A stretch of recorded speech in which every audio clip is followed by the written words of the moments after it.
We get off a negative road and we're trying to get on positive lane. Let's go. We have come to the understanding. Now we're gonna get you these results because you came here because you wanted to know, right? Are you Ronell's father? I have that for you, and I'm gonna give you those answers. And then I'm gonna get you all some help. I try to be a voice for the voiceless, for the children that can't speak for themselves. They can't. She basically knows Mr. Cole to be her father. In this particular situation, it was honestly very difficult to tell if she had no shame or if she was just very wicked, because she definitely took things to an extreme level. Ms. Davis appeared in court because she claimed she was hurt by Mr. Cole. Mr. Cole didn't deny the fact that he initially accepted being the father of the child, but he uncovered too many facts that just couldn't allow him to keep claiming paternity. Ms. Davis, you say that after accepting your daughter, Autumn, Mr. Cole abruptly ended your relationship, moved out of your home, and is now denying her. You say Mr. Cole is the only man who could be Autumn's father, and you intend to prove paternity today. Is that correct? Yes, Your Honor. Mr. Cole, you admit to initially accepting Autumn as yours and even signing her birth certificate. Ms. Davis couldn't understand why the man who accepted her and her baby was willing to be the father all of a sudden started to deny her and her baby. Looks like there's some serious trouble in paradise, if you ask me. She wasn't just hurt by the situation. She also claimed that Mr. Cole was the only man she was intimate with throughout the period. They were in a romantic relationship, at least so she claimed. Disappointed how he all of a sudden not claiming my daughter. He is the only man that I've been with since February. So, Mr. Cole, you're not claiming the baby? You don't think it's yours? Yes, I claim the baby. I still take care of the baby. You do? Yes. Anything she asks for, I do for the baby. But you deny that you are her biological father. I'm just questioning right now because ever since I met her. From the look in Mr. Cole's eyes, you could tell that he had been through so much in the relationship. Ms. Davis claimed that they met at a basketball game and things kicked off from that point on. She found out she was pregnant and it was like a dream come through for both of them. But nothing good ever lasts forever, right? These numbers, and we had chill a couple times. So you continue this relationship and at some point you find out you're pregnant? Yes, ma'am. After me and Adrian have sex a couple times in February, I have found out I was pregnant March 21st. I was 4 weeks pregnant. All right, I want to understand this. And you submitted a calendar to the court. Yes, I also have a calendar. That outlined your sexual relationship with Mr. Cole. When Mr. Cole heard the news about Ms. Davis being pregnant, he was excited and didn't doubt the paternity of the child. But the story took a different turn and it was no longer looking pretty. Mr. Cole claimed that while she was just 4 weeks pregnant, random people started to walk up to him and ask him if he was certain that the baby she was pregnant with was his. Like a week later, and someone walked up to me. She wasn't even pregnant that long. And people were walking up to me saying that the baby might not be mine. Oh. And then after a guy wrote her in her messages and was mad that she was pregnant. He wrote her right after she told me she was pregnant. This text had come through where this man was mad because she didn't tell him and it could be his baby. Yes. Secrets can never really stay hidden, especially when you find yourself sitting in the courtroom with Judge Lauren. Mr. Cole found out that she had been intimate with another guy and that the guy in question was very upset that Ms. Davis was pregnant and didn't tell him. As you would expect, Mr. Cole confronted her about the situation and she denied it. Or asking her questions about the guy, she didn't give me any credible answers that I could believe. So I was really having doubts and I wanted to go get a DNA test myself, but I couldn't really get one. You couldn't get the DNA test? They wouldn't let me because I had signed the birth certificate. Okay, so that's what I want to get to.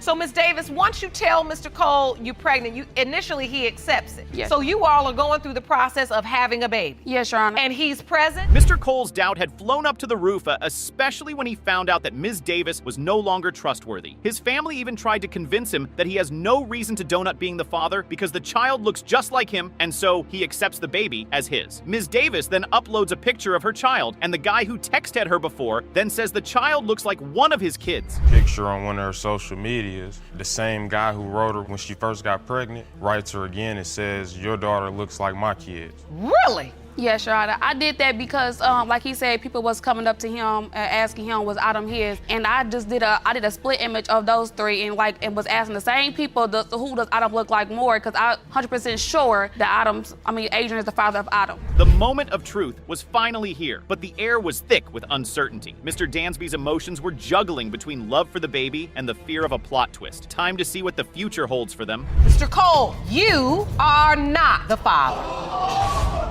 Ms. Davis, would you like to finally just lay it on the line and tell the truth? It hurts. It's embarrassing.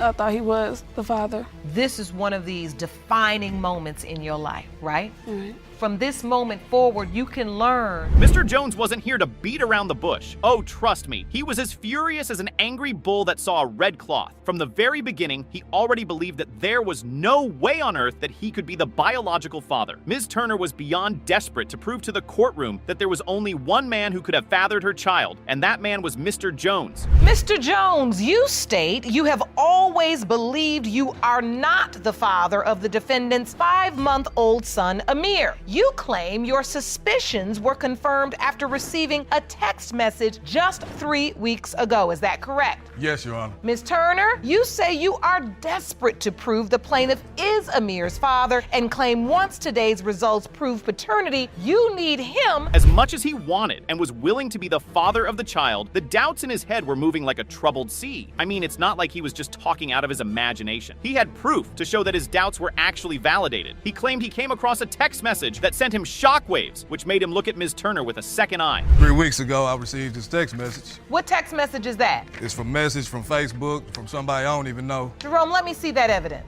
You say just 3 weeks ago, Yes, Your Honor. you get this message. Yes, Your Honor. And this message says, why you claiming that baby? Men running in and out of her house. Get a DNA test. Don't be a fool.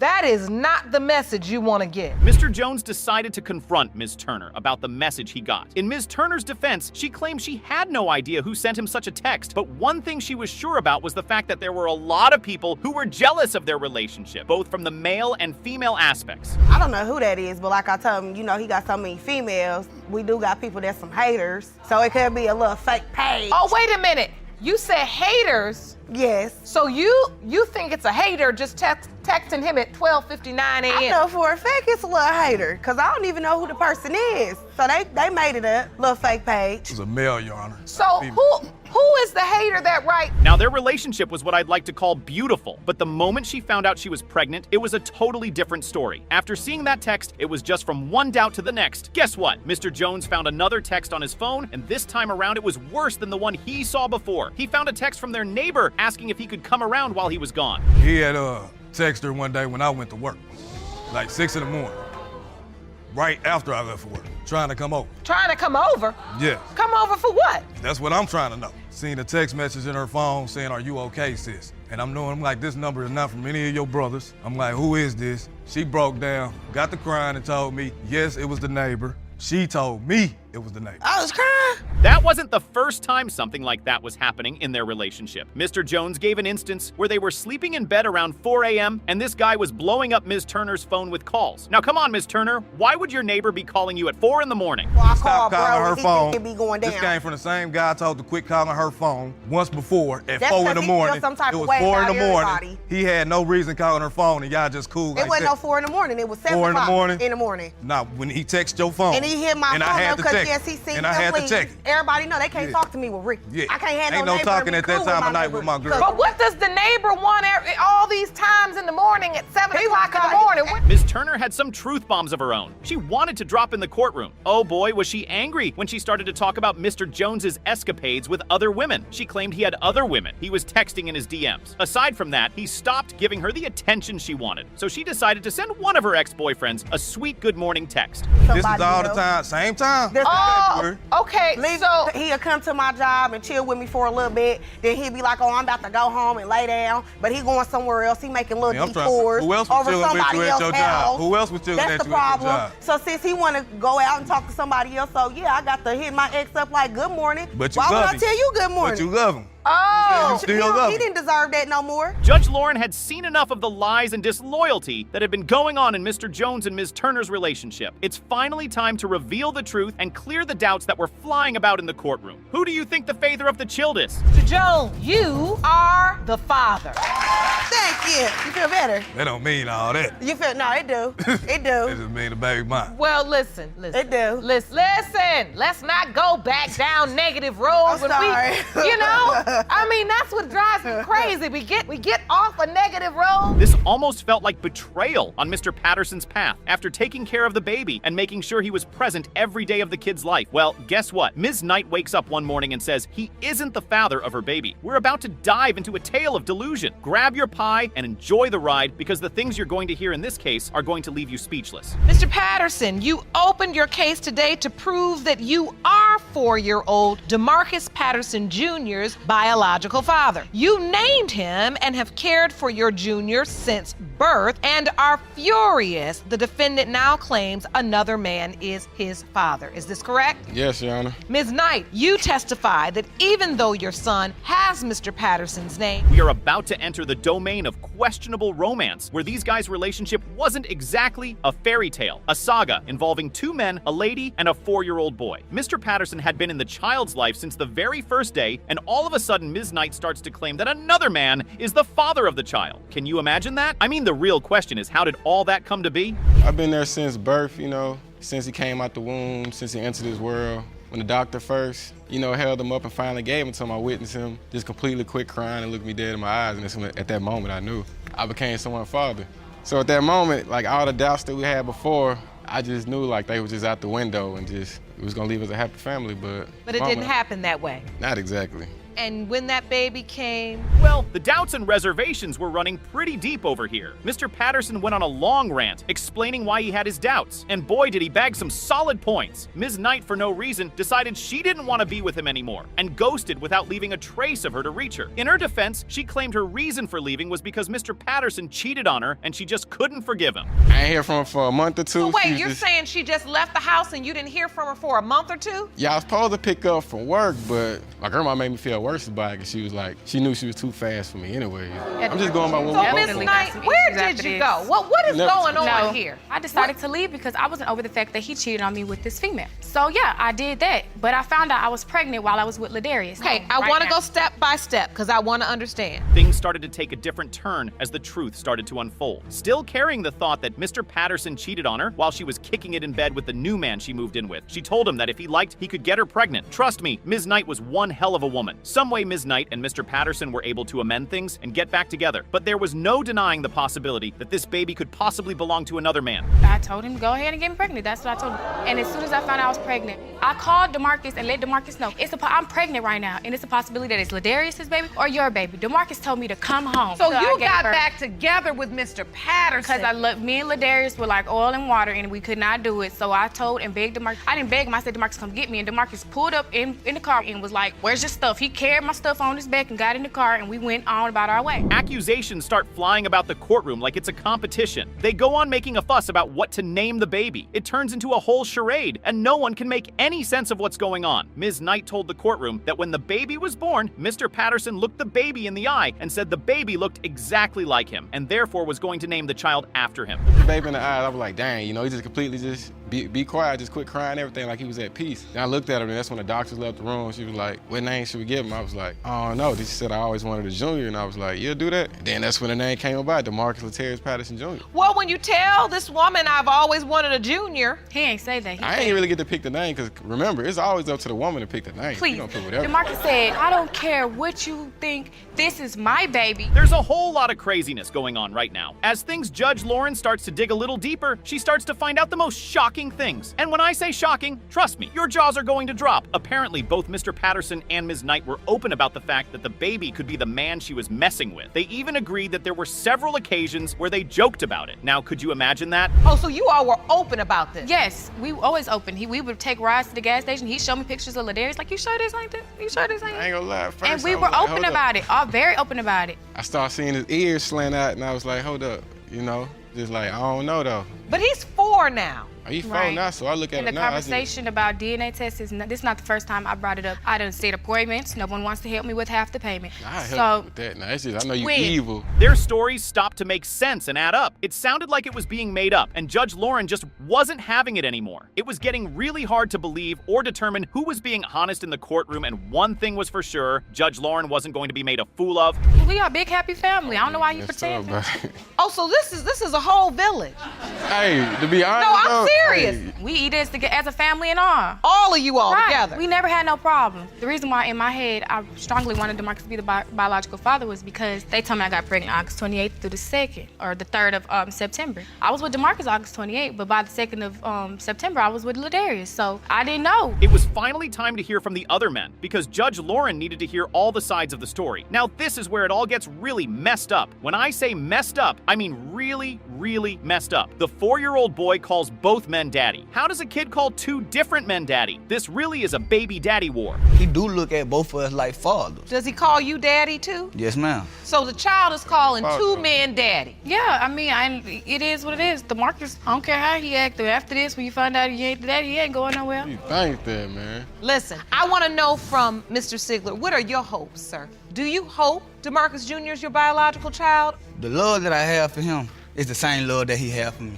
I know one thing about this young man. Hold your breath now, because the DNA test results are ready to be revealed. The tension was escalating with emotions running high, and the truth was about to hit like a plot twist. Who's the real baby daddy? Let's see. The biological father is Mr. Sigler.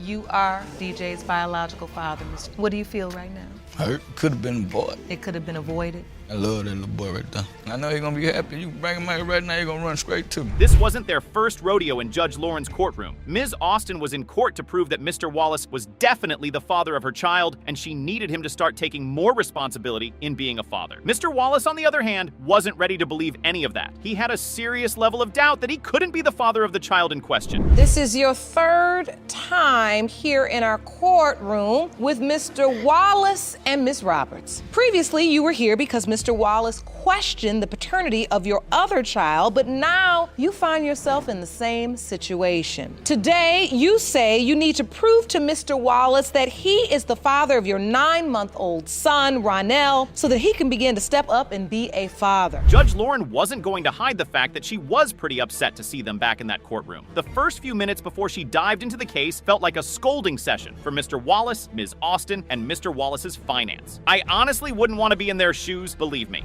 And the baby could potentially be yours? Yes. Because let me just say something, because the last time I talked to you on the phone, you know I called you one day. You had your kids, you sounded so happy, you sound like you were on the right track, you said you had your kids and you all were having a great day, and I have been talking about you nonstop since then. When people ask me some of the cases that mean the most to me, you're one of the people, and so I have to say before I even start today, I'm so mad you all back up in here. It was almost impossible to believe that this was the 3rd time this set of individuals was coming back to the courtroom to resolve the same case. As I said, it felt like a scolding session in the courtroom, and the judge was pretty disappointed in Ms. Austin because she was pregnant with her 3rd baby for Mr. Wallace. Would you imagine that? Since the last time we was here, everything started out okay, but we all knew that wasn't gonna last long. Ronell Wallace was still bouncing back from me and Kendrelyn. I had enrolled in school, but I never did go because I had got pregnant once again with Ronell. And she got pregnant with her baby, with her son. And as you can see now, once again, I'm pregnant again with my 3rd baby. First of all, I don't know if it's because you're nervous, Miss Austin, which, look, I wouldn't blame you if you were. Now, Mr. Wallace had been going back and forth with both Ms. Austin and Ms. Robert, who happened to be his fiancée. The crazy thing was, he got both of these women pregnant on several different occasions. Now, if you've been having frequent sex with a particular woman and she's been having your babies, why doubt the paternity of her child when she gets pregnant for you again? Because she's very promiscuous. When we was together, I had installed, it was like spyware on her phone. It's what they would duplicate her text messages and call log and send a copy to my email. And again, for about the 5th, 6th time, I called her texting different men. Well, where your proof at? You saying that didn't happen? Where your proof at? I never saw it. Mr. Wallace claimed he had heavy doubt that the baby could not be his because Ms. Austin was a very promiscuous woman. At least so he claimed. Trust me, he was pretty confident that she had been messing with other men. Ms. Austin wasn't going to stand and watch him talk silly about her. She was ready to drag him like a hungry lioness. You believe she was sleeping around? If I'm dead, so why you keep on sleeping with me? Why? Why? Why? Why? I'm pregnant again. Why?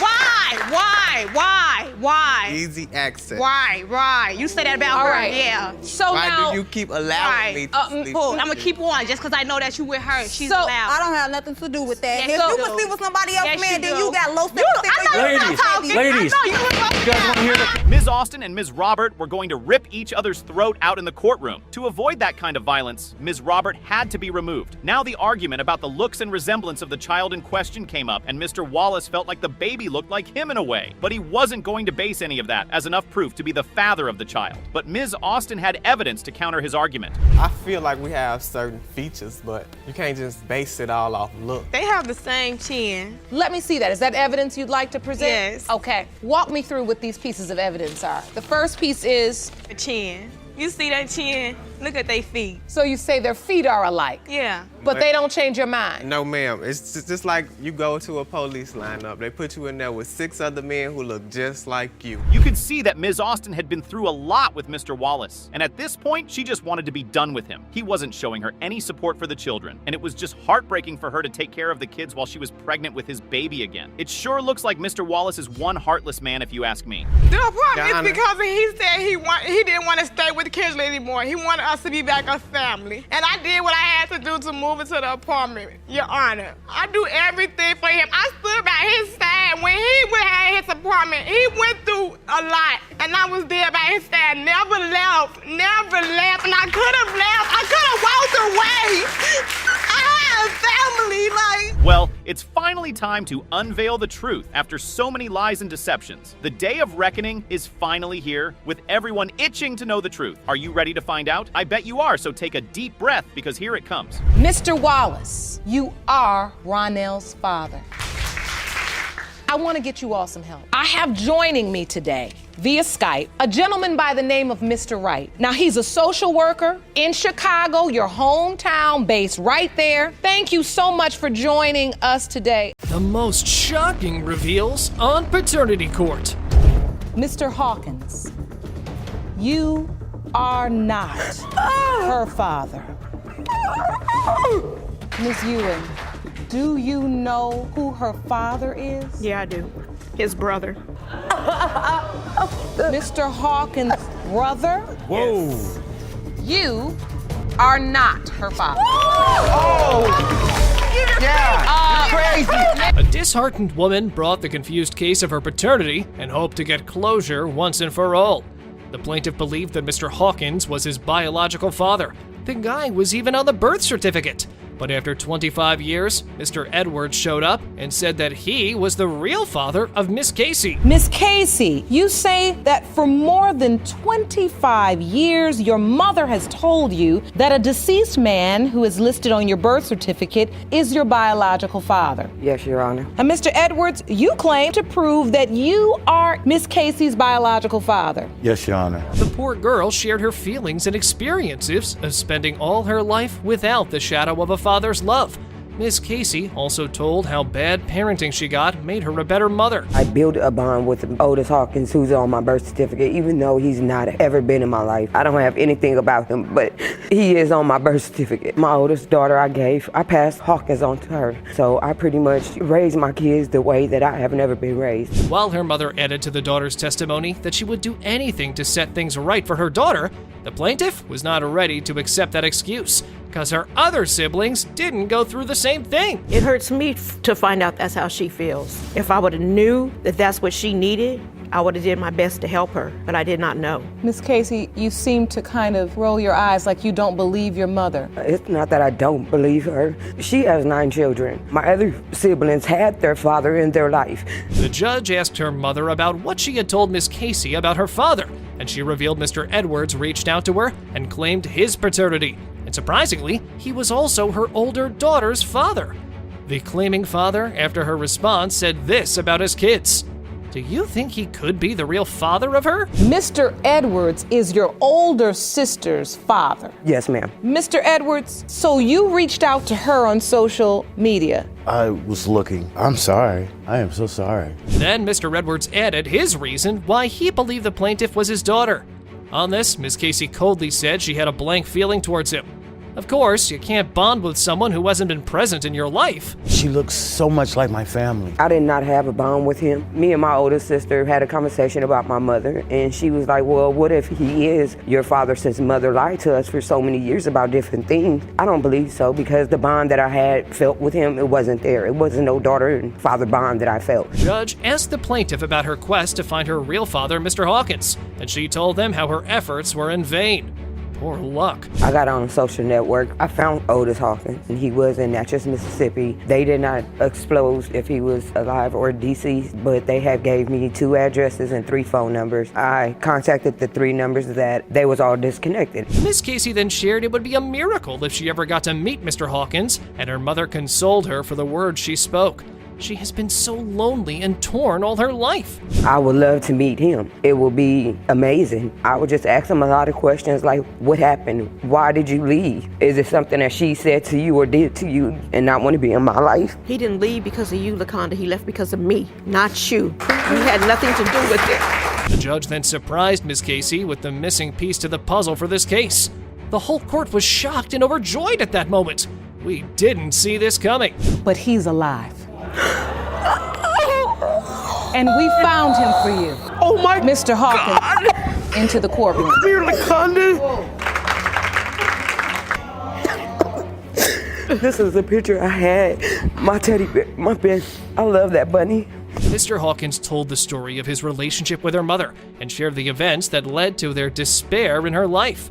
Bad luck really hit hard in this case. Just after some years, it just went bad. That was the only Christmas that I didn't go back to Mississippi to see my parents. I stayed in California because she was just born. You obviously love this little girl. You carrying this picture in the frame. What happened? How did you lose contact with your baby girl? After a couple of years, I moved back to Mississippi. Mr. Hawkins shared a fact with Miss Casey that made her happy and addressed his death rumor. The mother confronted it and said this. So, how did it all happen? Or was it all just fate? Mr. Hawkins, you are not her father. Ms. Ewing, do you know who her father is? Yeah, I do. His brother. Mr. Hawkins' brother? Whoa. I didn't see that coming. A strong woman showed up at the court and wanted to prove that the defendant was the father of her son. And he denied paternity, saying Mommy was a liar because he didn't want to pay child support.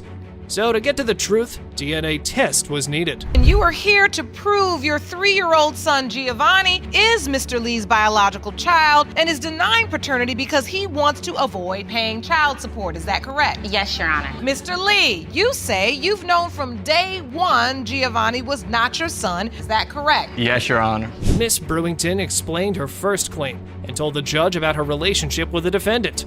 To a complete surprise, Mr. Lee denied it in a very simple way, saying this. I want to know why you have doubt.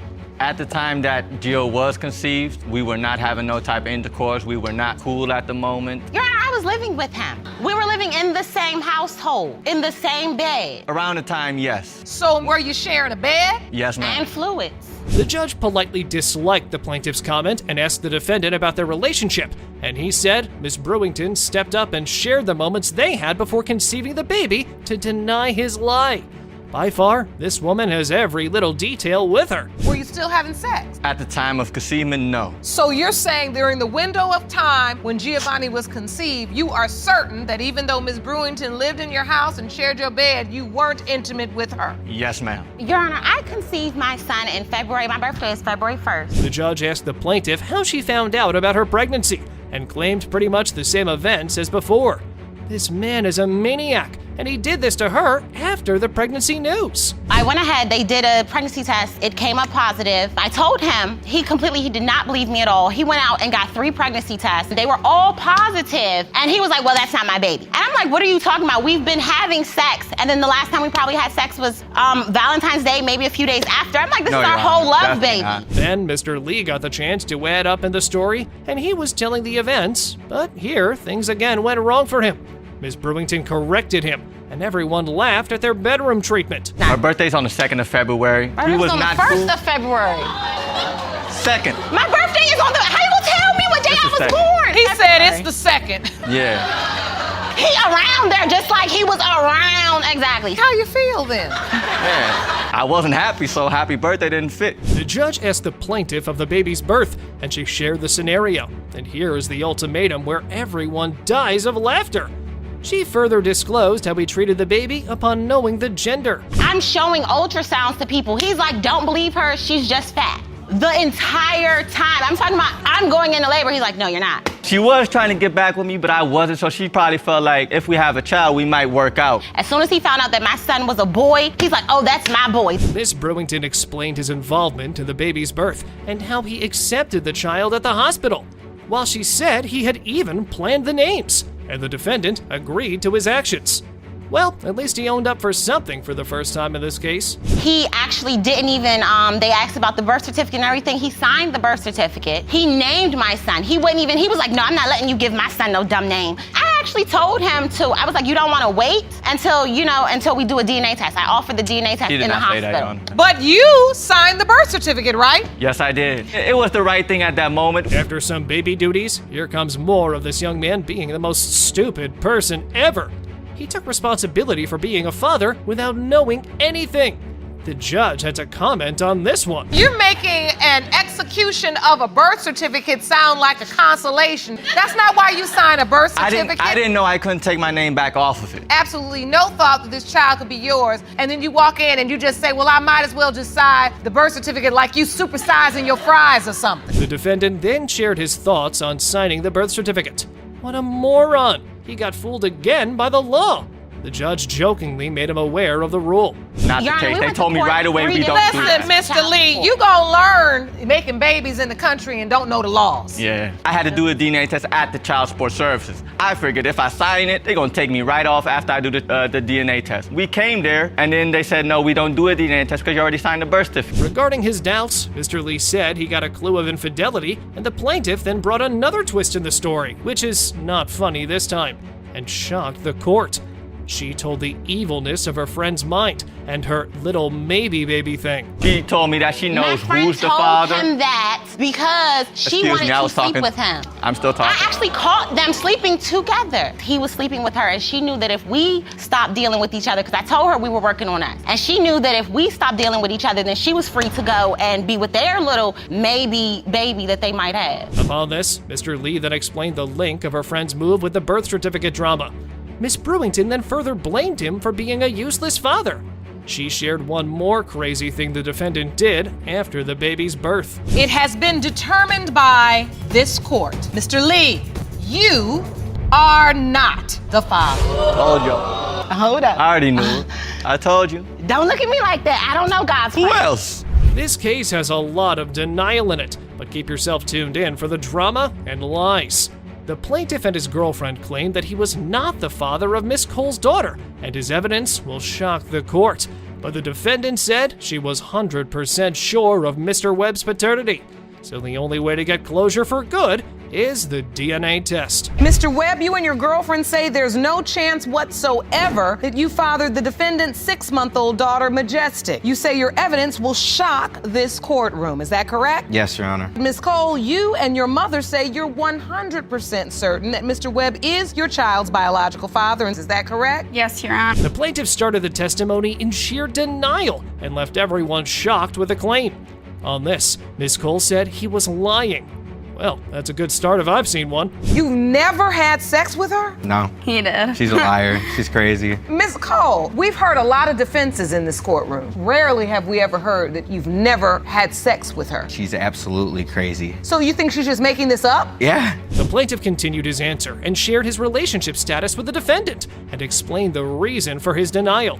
He seems very confident. You were never intimate with her in any way. I never stayed in her bedroom. I stayed out on the couch. That's a lie. And on top of that, I was only there for a week and a half. That's not true. Mr. Webb also shared a drama he encountered at one party with Miss Cole to prove her crazy behavior.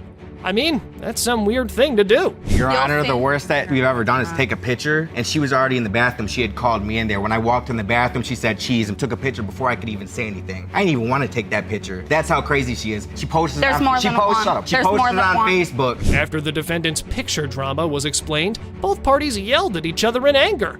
This is just becoming messy now. Me and my husband took care of you the whole time you were there. I didn't see you for one time the whole time I was there. You were in. All right, let's get some order. You're a sideshow. You need help. The judge asked the defendant's mother why they took care of Mr. Webb, and she said this, and again spurted with anger at him.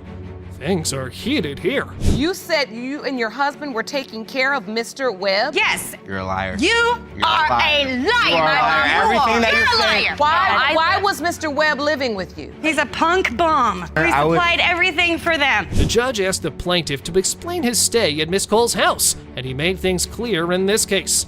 His girlfriend stepped in and supported his claim by telling this. And on top of that, April 18th, I had moved back to Detroit. How was I there for 2-3 months? But why were you staying there with them for a week if you had a girlfriend? We were friends. She trusts me. She knows I'm not like that. I don't do that type of stuff. I've known him for 7 years. His girlfriend continued the testimony and proved what happened during hangout with Miss Cole, but the defendant denied it. This story has no loops to untie the truth, which is hiding in the knot. And you called me with his friend telling me that he was there for 3 weeks and you guys were having sex and blah, blah, blah. At first I did believe that, but then I heard his story and none of it. Shut up, I am talking. I knew they were hanging out. I don't understand this, do you, Jerome? I never knew they were talking. She had heard her voice in the background numerous times. The plaintiff then shared how he got to know about the pregnancy, and he explained another drama he had to endure again. The resemblance claim is very stupid. The first text, I'm thinking, okay, she's hinting towards it. Now she's full blown out, trying to say that we did stuff. So that's when I'm like, there's something wrong with her. Okay, this is the last one. This is how this ended. She had sent me an ultrasound saying, that's a 3D photo. Tell me she don't look like you. Are you that crazy? How crazy are you that do I look like an ultrasound? Upon this, the defendant at last shared that Mr. Webb might not be the only possibility in this case. Woo, now something's making some sense here. He's the dad, because I did have another partner. It was a month. I told you there was another possibility, and I told the other possibility there was another. That you were 100% sure that I was the father. After this, the judge asked Miss Cole the events with reference to the conception dates with both men. Man, we gotta get to that closure fast. Mr. Webb, you are not her father. Oh! Yeah, you're crazy. You need to go to a mental hospital. The most shocking moments on paternity court. Does this change your mind at all? No. Why? He look like me, she look like me, my other sisters and brothers look like me, and we all look like our dad. He has no resemblance. You are not. I told her that wasn't my baby, Sit down. I told her. Sit down over there. Stand right where you're standing. I told you, I'm 100% positive. This isn't the first time Miss Yarborough has come to paternity court. She proved that Credell Jones was her biological father, while Michael was her real brother. But now they're in for a shocker.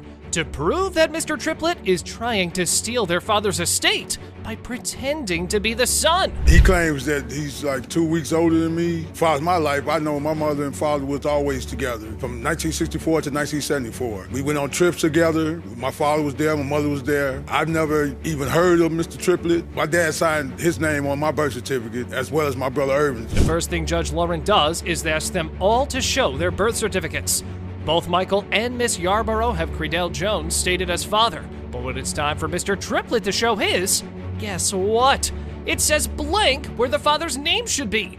How will Mr. Triplett defend himself? You were told that you were his child. Yes. I've only met him twice. The first memory of meeting him, I was maybe 8 or 9. He pulled up in a car and he kind of pat me on the head, handed me $100 and went up to talk with my mom, and I left. And then the other occasion was he came, but this time my relatives were there. When Mr. Triplett speaks about the 2 times he met Credell, Judge Lauren asks him if he ever had a father-son conversation with him. When he says no, the entire audience starts murmuring. The judge starts asking Miss Yarborough some questions. Did you ever hear that in addition to yourself, there were other children? The only ones that I've heard of were Mr. Jones and his brother, and Kubi when I got here, but I've never heard of him. I don't know where he come from. We just been through this, and now here we are again. Miss Yarborough says it's unbelievable that Mr. Triplett is doing all of this for the money. When she fought her case, it was because she wanted to reclaim her memories with her late father. She never wanted any royalties or his musical estate. Can Mr. Triplett find a solid excuse to refute her claims? To me, we all look like our dad. To me, there's no resemblance there. That picture there was shown to me. Everybody that I know always said that I look like him, so. Who's told you that over the years? My family. And so Hey, after guys, witnessing their appearance in this courtroom previously, you felt it was important to get the answers you needed as well. Right. Judge Lauren agrees that seeing how famous Creedell was, some people might take advantage of that situation. For rebuttal, Michael brought evidence showing how his father divided all his property among his children, and nowhere does it mention Mr. Triplett. As a result, the judge calls in an expert. You had a couple of great stand-up singing groups during the 70s. Temptations, Four Tops, Shy Lights out of Chicago. Bunch of #1 songs on the R&B charts. With the amount of sampling that has been done throughout the years, the publishing has got to be well into the millions by now. The most shocking discovery is when Judge Lauren reveals how it's been reported that Creedell fathered more than 30 children. So it's completely possible that Mr. Triplett is his child. Eventually, they bring in the other brother, Irving Jones, to see what he has got to say about the dilemma. Once I called Marshall, I told him who I was. He asked me, was Barbara my mother? I said, no, my mom was Ruby. And he said, oh, Ruby, I remember. Came back to his head, but that's the first time I heard the name Barbara. And I found out Barbara was his mother. That's why I believe it is a possibility. I see. Because Marshall connected the dots. After hearing Irving's story, Michael remains stubborn that there's no way Mr. Triplett is their sibling, and he's basing it on the fact that there's no family resemblance between them. At least, Miss Yarborough feels a little sympathetic, but the only way to solve all the confusion is to finally open up the results. Mr. Triplett, Ms. Yarborough, Mr. Irving Jones, and Mr. Michael Jones, you are related. Oh. I apologize, bro. It's all right. What could be more shocking for a man than knowing a woman lied to him? Mr. Hudson was fooled into thinking that Miss Bridges' son was his son.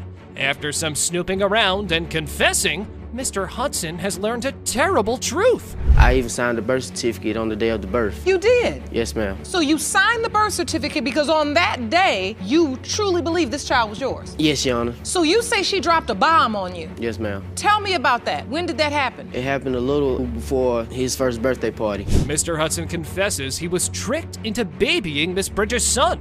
The first fight happened on their son's first birthday.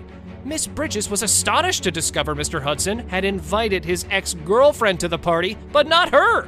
To have revenge, she told him something unbelievable. We had an argument, and that's when she came and she was telling me how I might not be the father and she had done these things. I paid no attention to them because I am the father. I'm supposed to be the father. I'm here. He was cheating on me back then, so that's the reason why I did what I did. So yes, I say he might not be the father, but I know he's the father of Ja'Cory Hudson. The entire audience is left speechless as these adults try to argue over how them cheating on each other was justified.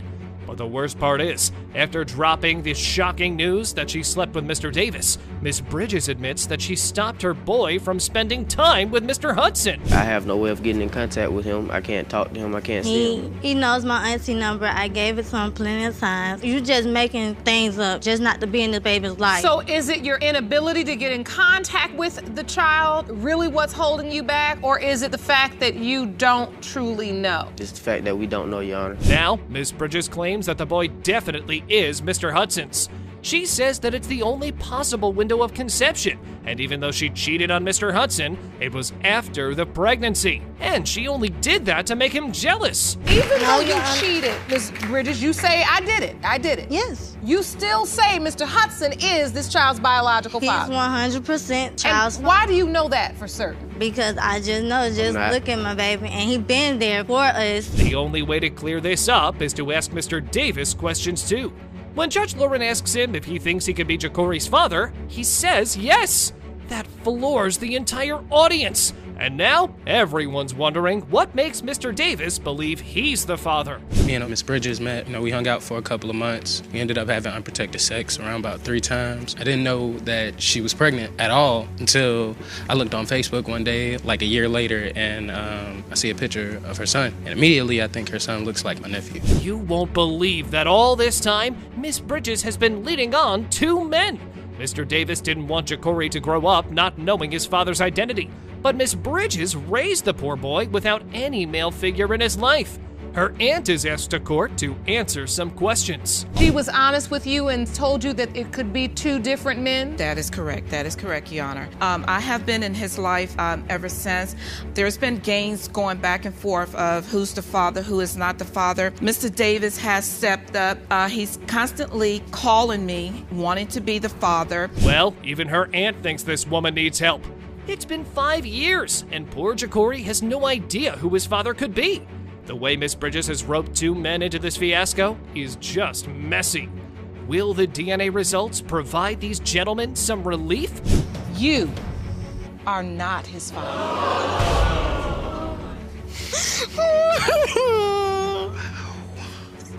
Neither one of them. This courtroom is in shock. This is not what anyone expected today. Mr. Hudson, how do you feel right now? Hurt, betrayed. Buckle up for one of the most shocking cases ever. When Miss Sanders realized she got the wrong man to sign her son Caleb's birth certificate, she knew she had to repair her mistakes. Now she's accusing Mr. Brady of fathering her son. What does Mr. Brady himself say? Why do you doubt this beautiful baby is yours? The first thing is the green eyes. No one in my family has green eyes. May I show you, Your Honor? Starting with my grandparents. My grandma don't have green eyes. My granddaddy don't got green eyes. Me, I definitely don't have green eyes. At first, the 2 of them start arguing over the colors of Caleb's eyes. Mr. Brady says no one in his family has green eyes, so it's impossible that the boy is his son. But the thing that makes Mr. Brady extremely reluctant is how Miss Sanders never told him about the boy. Instead, he found out through Facebook. I come to the house, dudes coming and going all the time. Like, I left her house. How you gonna tell me that dudes coming and going, but you I not? left her house and the dude came through, the same dude who she was texting. How you gonna get came through while I was pulling off. So you telling me that if you see somebody with your girlfriend, you ain't gonna get mad and try to fight? You wasn't my girlfriend, you just, we was broken up. Turns out that Mr. Brady doesn't have an issue being the father. His actual issue is with how Miss Sanders had multiple men visiting her house and how he's the only one shocked about being the possible father. The question is, were they ever in a serious relationship? Or were they only fooling with each other? Have you asked Mr. Brady for any help? Did you say to him, sir? At the beginning I did, but he's so nonchalant about everything. It's not even a point to even talk. We don't have any communication. I communication. initially tried to take care of communication. You did? Yes, ma'am. No, he has not. When you say you initially tried, did you succeed? Take care of the child? No. Eventually, Miss Sanders reveals that the pregnancy wasn't an easy feat for her. The baby had some cyst in his brain, and the doctors thought it could be Down syndrome. Mr. Brady says he supported Miss Sanders in this tough time, but she shocks the entire audience when she says he's lying. When I tried to take care of him and all that, she told me she didn't need my help. And plus, why would I take care of a baby that's not possibly mine or is mine with grief? He never even cared. Only thing he cared about was some shoes. When I first told him that I was pregnant, I called Mr. Brady and I told him, I said, I'm pregnant. I want to let you know. He just sat on the phone. The thing that really surprised Mr. Brady was how another man signed the birth certificate. That's more than enough proof that Miss Sanders is just sucking him into this mess so she can trap him in some paternity cycle.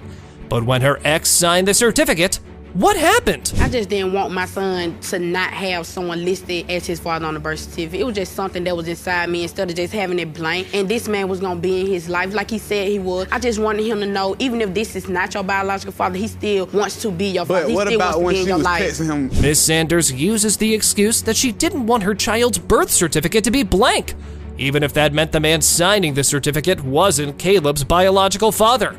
After this, Mr. Brady uncovers another shocking fact. It's about another man Miss Sanders had been sleeping with. When she was texting the dude at work, my coworker. He comes. I don't understand why he keeps saying his coworker when he never had a job. So what coworker is he talking about? Your Honor, I've been working for 9 months consecutive. 9 months and my son 6 months, and I was pregnant. You have to be pregnant for 9 months, right? And Caleb is 6 months. They don't add up. But then Miss Sanders' mother comes into court to support her daughter. She's had enough of Mr. Brady avoiding responsibility of this child. But Mr. Brady won't step up until he knows for certain that Caleb shares his blood.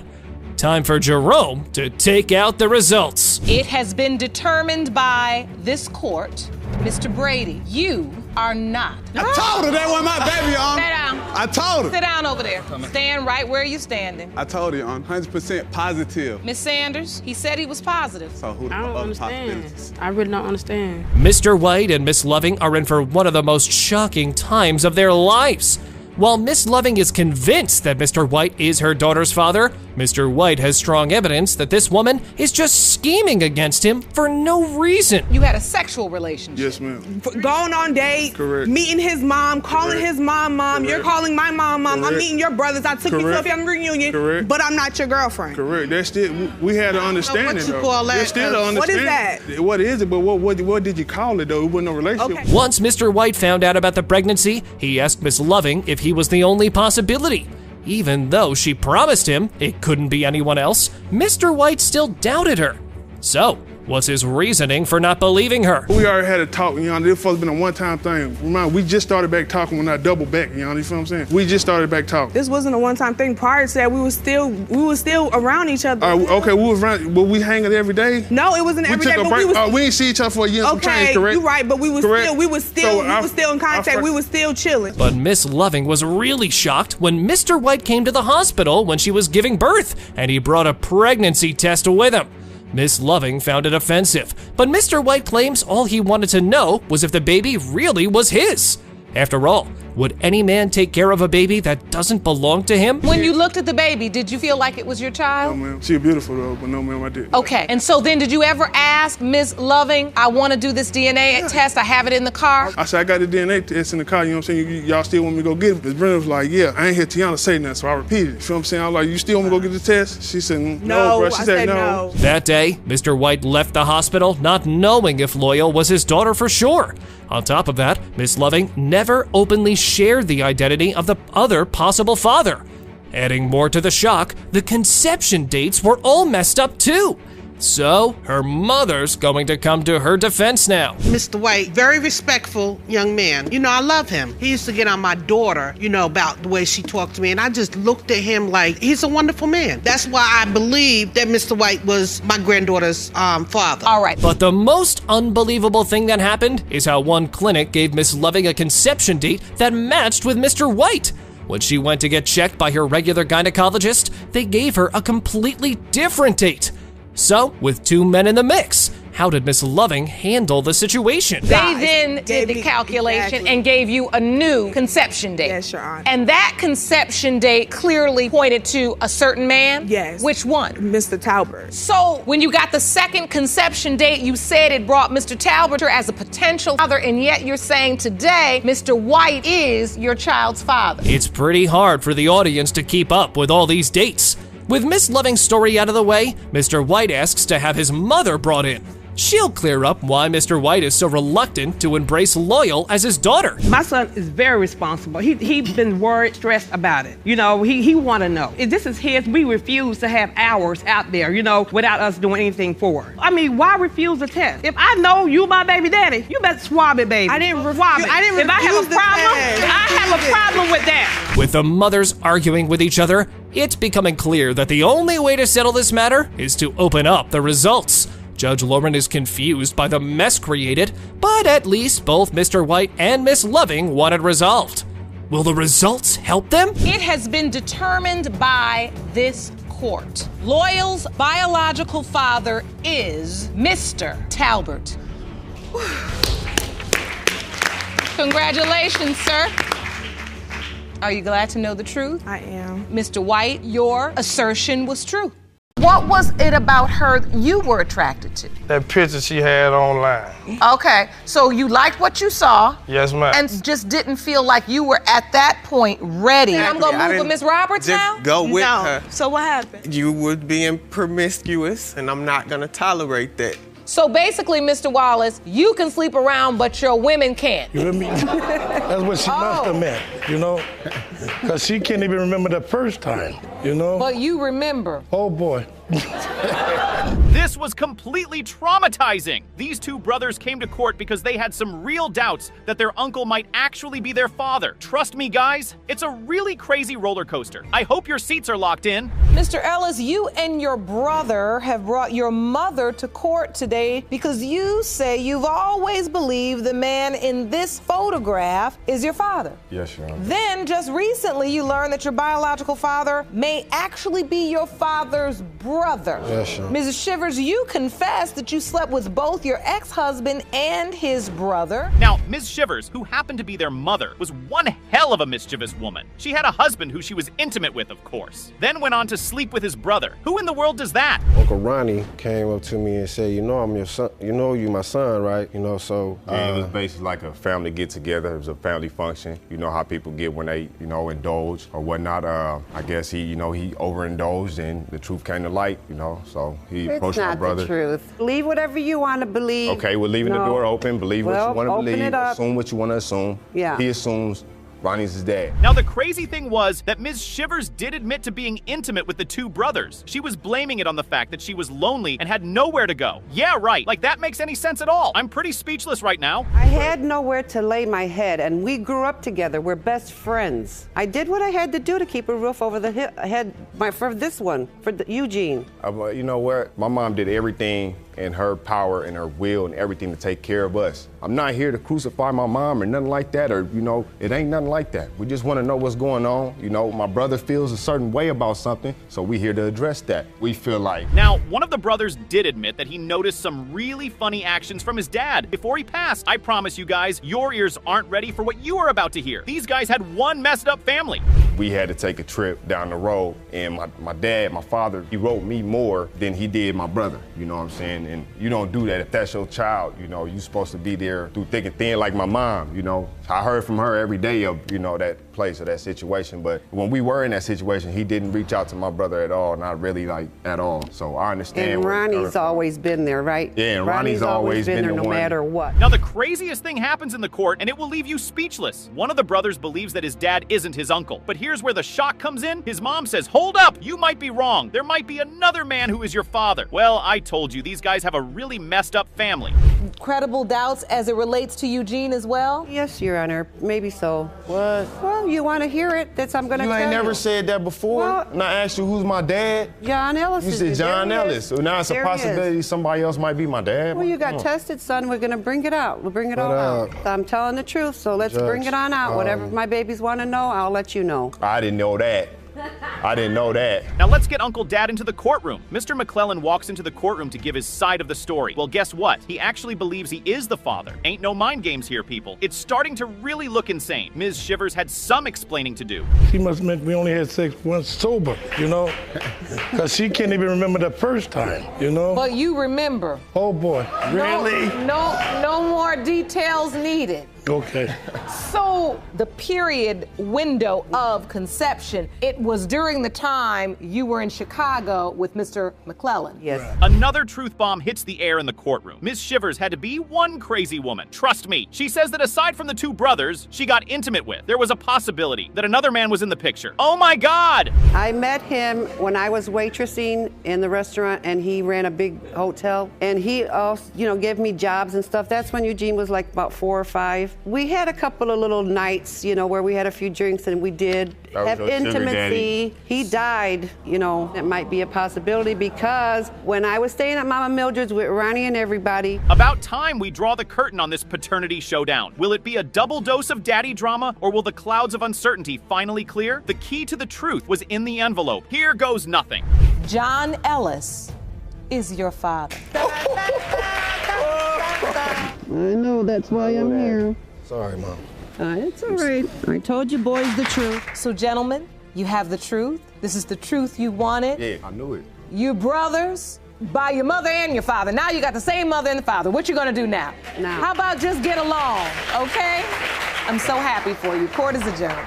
In her case, her online relationship led straight to his bed, at least so she claimed. Ms. Thomas met Mr. McKee on a dating app, and in no time, things went from online dating to sleeping in the same sheets in no time. She believed she was in a committed relationship with Mr. McKay, but he wasn't riding the same bus as she was. Tryst me. Mr. McKay is full throttle on denying the baby. I know you're eager to see how they got into this mess. Well, guess what? So am I. Ms. Thomas, you and the defendant, Mr. McKee, met on an online dating website, and the conversation quickly jumped offline and into Mr. McKee's bed. You believed you were in a committed relationship with the defendant and was devastated when he denied your pregnancy. Is that correct? Yes, Your Honor. Mr. McKee, you say that there is no way you could be the biological father of the plaintiff's son, Carson. Well, Ms. Thomas definitely had her hopes high for a relationship with Mr. McKay. From the way she smiled as she talked about how they met, you could tell she was already in love with the man. I'm pretty sure if a priest was around, she would opt to get married to him on the spot. But her dreams came crashing hard when she realized Mr. McKee wasn't sharing her dreamy atmosphere. He wasn't looking for any romantic kind of relationship. Did you all ever discuss being in a relationship? No, ma'am. Oh, you didn't? No, ma'am. So what was it about her you were attracted to? That picture she had online.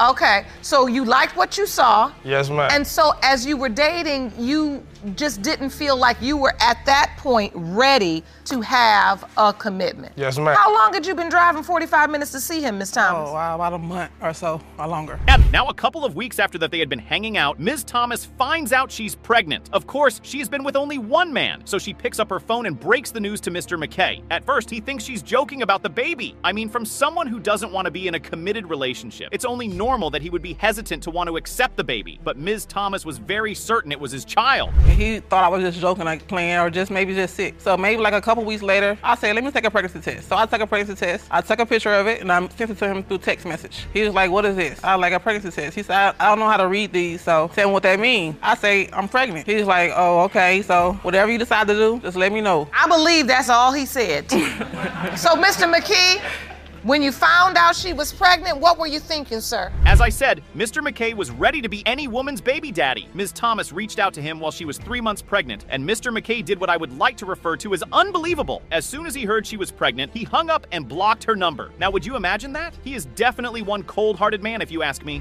He blocked it after we had that conversation. After we had that Really? conversation, After I blocked the number, she had the baby and called me from another number. So she called to tell you she was pregnant and you just said okay and then blocked her number? Yes, ma'am, Your Honor. Oh, you cold-blooded. So you blocked her number and never heard from her again because the number was blocked. After she gave birth to her baby, she had to change her number because she was still not able to reach Mr. McKee. Now she calls Mr. McKee with the new number and tells him she had her baby. Still, in disbelief, he refuses to believe that the baby is his. What does he do? He tells her to send a few pictures of the baby. Trust me, as soon as he sees the pictures of the child, he goes into full denial mode, telling Ms. Thomas the baby cannot be his. And I told him I just had my baby. He still couldn't really believe me. He was like, send me some pictures. He was at work then. He's like, send me some pictures. So I sent him some pictures. And he's like, that's my baby. Are you sure that's my baby? And then he looked at the color of it, like why he's the color he is. So wait a minute, Mr. McKee. When you got the pictures, what were you thinking? Like, this not my baby, Your Honor. I'm like, damn, this baby make number 8 right here.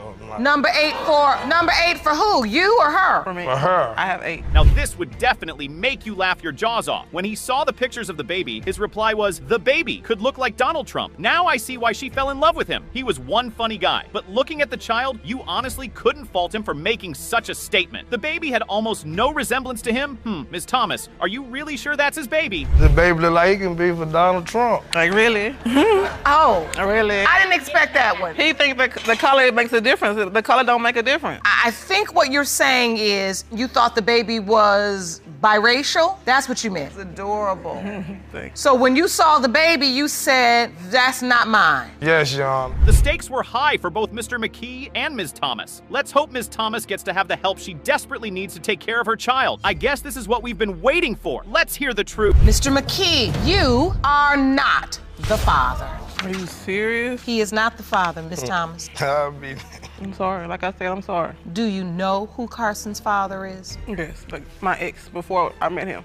Did you know that and just want it to be Mr. McKee's? No, I didn't think of it at all. It was a time. This wasn't their first rodeo in Judge Lauren's courtroom. Oh, they trust me. They have been there a lot of times. And guess what? They were there to resolve the same case that kept bringing them back. Ms. Austin was in court to prove that Mr. Wallace was definitely the father of her child, and she needed him to start taking more responsibility in being a father. Mr. Wallace, on the other hand, wasn't ready to believe any of that. He had a serious level of doubt that he couldn't be the father of the child in question. Well, let's see who gets to win the case this time around. Ms. Austin, this is your third time here in our courtroom with Mr. Wallace and Ms. Roberts. Previously, you were here because Mr. Wallace questioned the paternity of your other child, but now you find yourself in the same situation. Today, you say you need to prove to Mr. Wallace that he is the father of your 9-month-old son, Ronell. Judge Lauren wasn't going to hide the fact that she was pretty upset to see them back in that courtroom. Trust me, if you were in the courtroom, you would have seen how angry and disappointed she was in having to help them trash another baby drama. The first few minutes before she dived into the case felt like a scolding session for Mr. Wallace, Ms. Austin, and Mr. Wallace's finances. I honestly wouldn't want to be in their shoes, believe me. And the baby could potentially be yours? Yes. Because let me just say something, because last time I talked to you on the phone, you know I called you one day. You had your kids, you sounded so happy, you sound like you were on the right track, you said you had your kids and you all were having a great day, and I have been talking about you nonstop since then. When people ask me some of the cases that mean the most to me, you're one of the people, and so I have to say before I even start today, It was almost impossible to believe that this was the third time this set of individuals was coming back to the courtroom to resolve the same case. I mean, if you were told something like this happened, would you believe it? I most definitely wouldn't. As I said, it felt like a scolding session in the courtroom, and the judge was pretty disappointed in Ms. Austin because she was pregnant with her third baby for Mr. Wallace. Would you imagine that? Since the last time we was here, everything started out okay, but we all knew that wasn't gonna last long. Ronell Wallace was still bouncing back from me and Kendrelyn. I had enrolled in school, but I never did go because I had got pregnant once again with Ronell. And she got pregnant with her baby, with her son. And as you can see now, once again, I'm pregnant again with my third baby. First of all, I don't know if it's because you're nervous, Miss Austin, which, look, I wouldn't blame you if you were. This was where things weren't making any sense at all. Now Mr. Wallace had been going back and forth with both Ms. Austin and Ms. Robert, who happened to be his fiancée. The crazy thing was, he got both of these women pregnant on several different occasions. Now, if you've been having frequent sex with a particular woman and she's been having your babies, why doubt the paternity of her child when she gets pregnant for you again? Or was she sleeping with someone else? Well, that happened to be the case here, and it was quite confusing. Because she's very promiscuous. When we was together, I had installed, it was like spyware on her phone. It's what they would duplicate her text messages and call log and send a copy to my email. And again, for about the 5th, 6th time, I called her texting different men. Well, where your proof at? You saying that didn't happen? Where your proof at? I never saw it. Now, in Mr. Wallace's defense, he claimed he had heavy doubt that the baby could not be his because Ms. Austin was a very promiscuous woman at least. So he claimed, he said on several different occasions, he would go through her phone and see how she flirts with so many men on social media. Trust me, he was pretty confident that she had been messing with other men. Ms. Austin wasn't going to stand and watch him talk silly about her. She was ready to drag him like a hungry lioness. If they didn't hold her, things were going to get very physical. So you believe she was sleeping around? If I'm dead, so why you keep on sleeping with me? Why? Why? Why? Why? I'm pregnant again. Why? Why? Why? Why? Why? Easy access. Why? Right. You say that about All her. right. Yeah. So Why now, do you keep allowing me to sleep with I'm gonna you? keep on just because I know that you with her. She's So, allowed. I don't have nothing to do with that. Yes, If you you do. can sleep with somebody else, Yes, man, you then do. you got low self-esteem. Ms. Austin and Ms. Robert were going to rip each other's throat out in the courtroom. To avoid that kind of violence, Ms. Robert had to be removed. Trust me, it was best that way. Now, the argument about the looks and resemblance of the child in question came up, and Mr. Wallace felt like the baby looked like him in a way, but he wasn't going to base any of that as enough proof to be the father of the child. But Ms. Austin had evidence to counter his argument. I feel like we have certain features, but you can't just base it all off look. They have the same chin. let me see that. Is that evidence you'd like to present? Yes. Okay. Walk me through what these pieces of evidence are. The first piece is A chin. You see that chin? Look at their feet. So you say their feet are alike? Yeah. But they don't change your mind? No, ma'am. It's just like you go to a police lineup. They put you in there with 6 other men who look just like you. You could see that Ms. Austin had been through a lot with Mr. Wallace, and at this point, she just wanted to be done with him. He wasn't showing her any support for the children, and it was just heartbreaking for her to take care of the kids while she was pregnant with his baby again. It sure looks like Mr. Wallace is one heartless man if you ask me. The problem is because he said he didn't want to stay with Kinsley anymore. He wanted us to be back a family. And I did what I had to do to move into the apartment, Your Honor. I do everything for him. I stood by his side when he had his apartment. He went through a lot. And I was there by his side, never left. And I could have left. I could have walked away. I had a family, like. Well, it's finally time to unveil the truth after so many lies and deceptions. The day of reckoning is finally here, with everyone itching to know the truth. Are you ready to find out? I bet you are, so take a deep breath because here it comes. Mr. Wallace, you are Ronell's father. I want to get you all some help. I have joining me today via Skype a gentleman by the name of Mr. Wright. Now, he's a social worker in Chicago, your hometown, based right there. Thank you so much for joining us today. I hope you guys are prepared to get your hearts broken because Mr. Hoyer's story will leave you speechless. He tries to find his biological father, only to be told he died a long time ago. What's worse, his family doesn't want to have anything to do with him. Let's dive right into the heartbreaking drama, shall we? Mr. Hoyer, after 14 years of being in foster care, you desperately searched for your father. Sadly, that search ended when you learned that your alleged father, Mr. James Horn, was tragically killed. To make matters worse, you claim his family rejected you, and so you're here today to prove to them that you are indeed his son and finally have a family. Yes, Your Honor. Mr. Hoyer starts by talking about his rough childhood, growing up without a dad in his life. It was tough for him as a kid. Trust me, he wanted a father so bad that he was willing to do anything to get one. But did his dad ever come to get him? Well, I guess you know the answer to that already. I was taken away when I was 3 and 9. I was in foster care for 14 years, got adopted when I was 14. Never got to learn how to shave, never got to learn how to tie a tie. I don't know who my father is because my mom used to be a stripper. I feel that if I did know my biological father, my life would have been totally different. And so you were told that Mr. Horn was one of the men that potentially could be your father. Now this part will definitely leave you speechless. I promise. He pays a visit to his mom just to say hi and do the usual check-in. Then boom, he sees his mom's new boyfriend and he tells Mr. Hoyer the most shocking news. And her new boyfriend was like, "You look like your father," which stopped me right there in my tracks. So I was like, wait, you know my father? He was like, yeah, your father is James Horn. And this was the first person that had looked at you and said, you look just like him. Yes, Your Honor, and I actually have a photo here. Jerome, may I see that, please?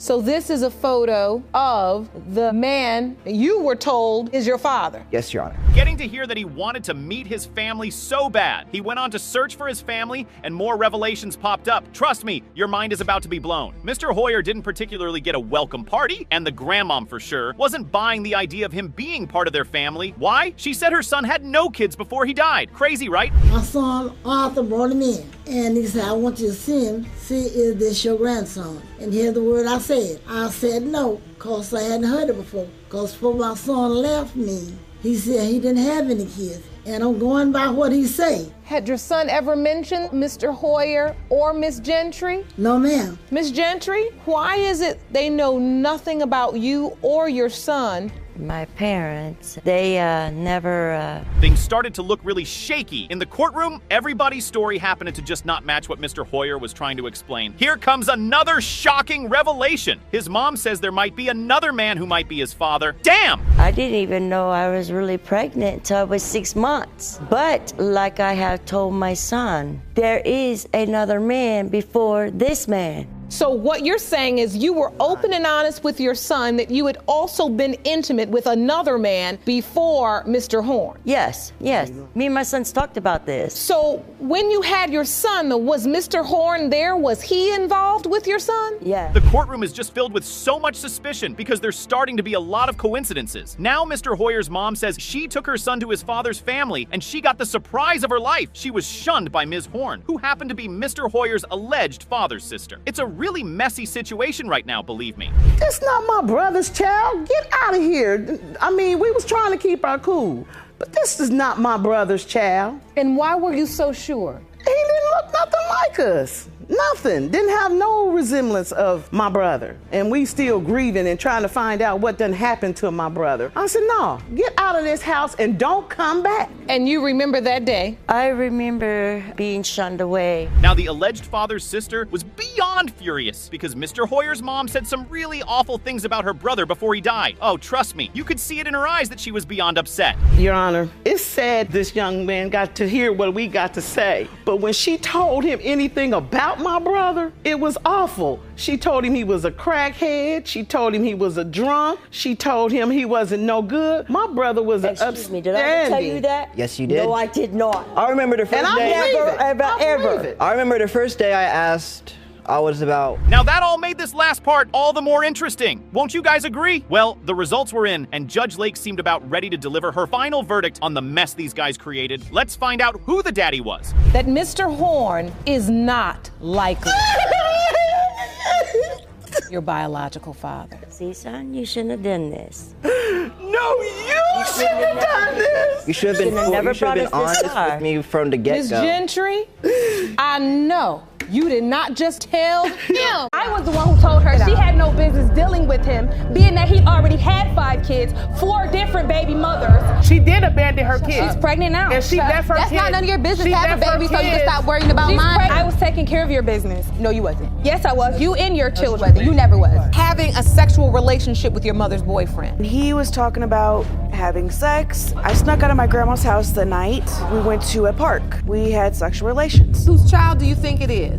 At the moment, it could have been 2 guys, Mr. Chenault and another guy.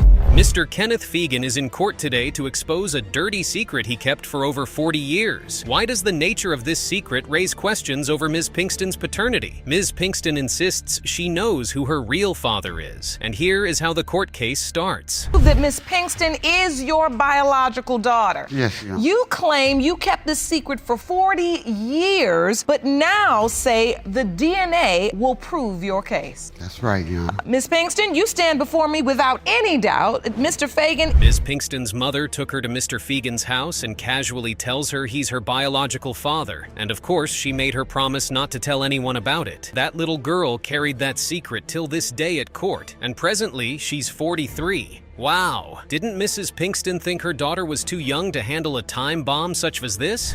I met Mr. Fegan here when I was 16 years old. I never knew of him, never heard nothing about him. And then all of a sudden one day, my mom decided to take me with her to a friend's house. My mom calls me to the dining room. She goes, I want you to meet somebody. They get to talking to me, Mr. Fegan, and my mom. Then my mom just out says, hey, by the way, this is your father. Who did you think your father was? Did you know your father? Even though Mrs. Pinkston was married, she had a secret affair with Mr. Fegan during their working years at a plant. Can you imagine that? So during breaks and after working hours, they engaged in extracurricular activities. Then she'll return home to her husband like nothing happened. This is beyond scandalous. Me and Miss Pinkston's mother had an affair. We worked together at a plant. We got to know each other. You spent a lot of time together. Because you worked a lot of hours together. Yes, we did. Okay. Your Honor. Did you know she was married? Well, yes, at the time it was wrong what we. How long did the affair last? This hide-and-seek love game went on for 6 months without Mr. Gus Pinkston finding out about it. How would you suspect a thing when your wife only goes work and comes back at what you presume to be the appropriate time? Eventually, she got pregnant. And guess what she did? She conspired with her illicit lover to keep the pregnancy and pin it on her husband. This is sickening. If Mr. Pinkston really isn't the defendant's biological father, then they played him to his grave. And told me that she was pregnant. When she told you, did she say, and I think you are the father?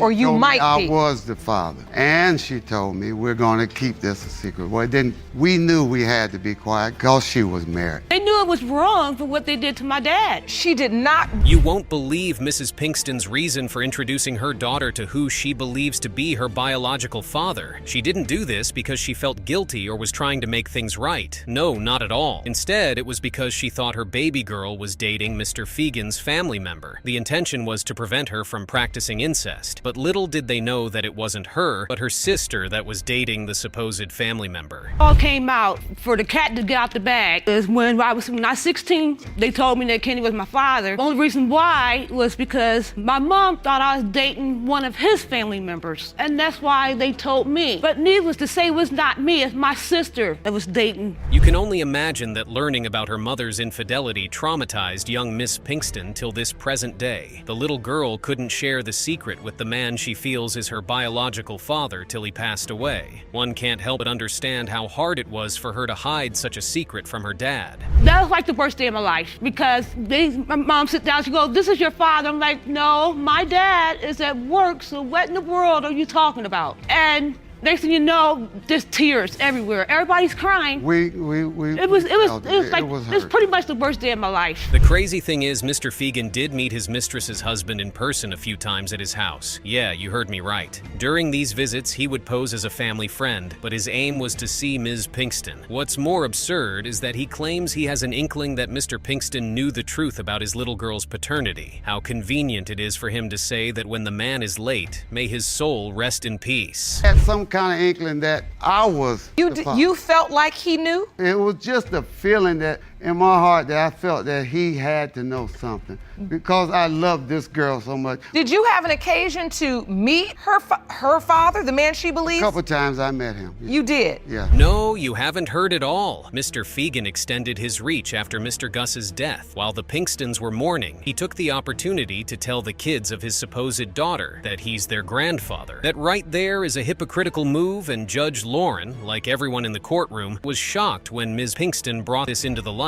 But his excuse was that he felt she had told her kids about him already, so he decided to put icing on the cake. You can only imagine how devastated those kids were when he told them what he told them. It was probably a few days after he passed away, we was all at my mom's house, and Mr. Fegan, he comes over, and I had my kids there. My kids really didn't know him, but when my dad passed away, he decided to take it upon himself to tell my kids. The stakes with this case are extremely high. Whoever Ms. Pinkston's father actually is, the secret has been exposed. The stakes have never been higher, and the result of this scandal will shock you. What does the DNA test say? Fegan. Yes. You are not her father. Oh my God. Miss Holthouse stands before the judge to prove the paternity of her 3-month-old son, Xander. How could you sleep with your mother's boyfriend and get pregnant by him? That's just nuts. Very few men are as cruel as Mr. Shinwald, because how can you impregnate your girlfriend and her daughter at the same time? Let's hear what he has to say. Ms. Holthouse, you are here to prove paternity of your 3-month-old son, Zayden. Yes, Your Honor. Shockingly, you confess it's either a man you shared a sexual relationship with who wants nothing to do with your child. Mr. Shinwald doesn't deny that he had a sexual relationship with Ms. Holthouse, but he's unwilling to accept that he impregnated her. What a disgusting human. Well, that's where the effectiveness of a paternity test comes into play, so we would find out in due time. Pacing about outside the courtroom is Mrs. Holthouse. Desperate to know the outcome of this court case, she is willing to testify a thing or two as well. You are Ms. Holthouse's mother's boyfriend. Yes, Your Honor. Though you admit you were intimate with your girlfriend's daughter, you say you strongly doubt you fathered her child. Yes, Your Honor. So Ms. Holthouse's mother is waiting outside the courtroom, and I'm sure it all began with a text message Mr. Shinwald received while he was seated beside his girlfriend. It was an encoded message from her daughter, but he pretended like he didn't know what it meant. That text message ignited a temptation in him, and the temptation became an inferno days later when he saw her in tight clothes. From there on, things got out of control, and one thing led to another. Perhaps he liked his girlfriend's younger version and decided to have them both. This all started with a word you misspelled in a text. Yes, Your Honor. He told us the word you abbreviated, and I can imagine how you abbreviated it. You sent the message. Was it meant for him or meant for someone else? It was meant for him, but my mom was sitting... With the attention turned to her, Ms. Holthouse confesses that the text was never a mistake. She knowingly seduced her mother's boyfriend right underneath her nose. What a naughty girl she is. And it gets worse. About having a sexual relationship with your mother's boyfriend. I had not really thought about it until I got a phone call from him. And and he was talking about having sex and going somewhere. I snuck out of my grandma's house that night and we went to a park. Rather than ignoring the text message, can you guess what Mr. Shinuald did? He acknowledged his wooer's move with a phone call. Over the phone, they made plans on where to meet and the atrocities to commit when they met. The chosen venue for the intercourse was a park late at night. Now it's clear that they both had sexual desires for each other, but were waiting for someone to make the first move.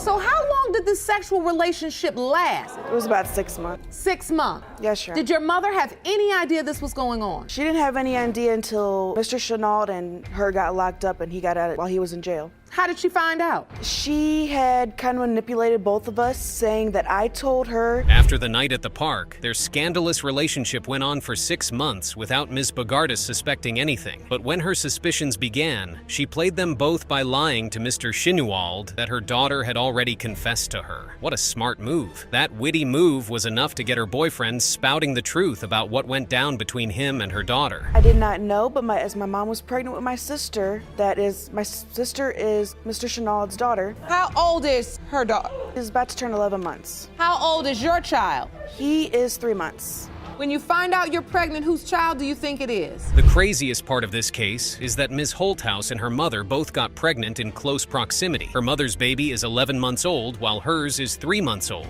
It would be disastrous if the defendant is the biological father of both babies. I'm guessing at this point, hoping she throws you out at this point.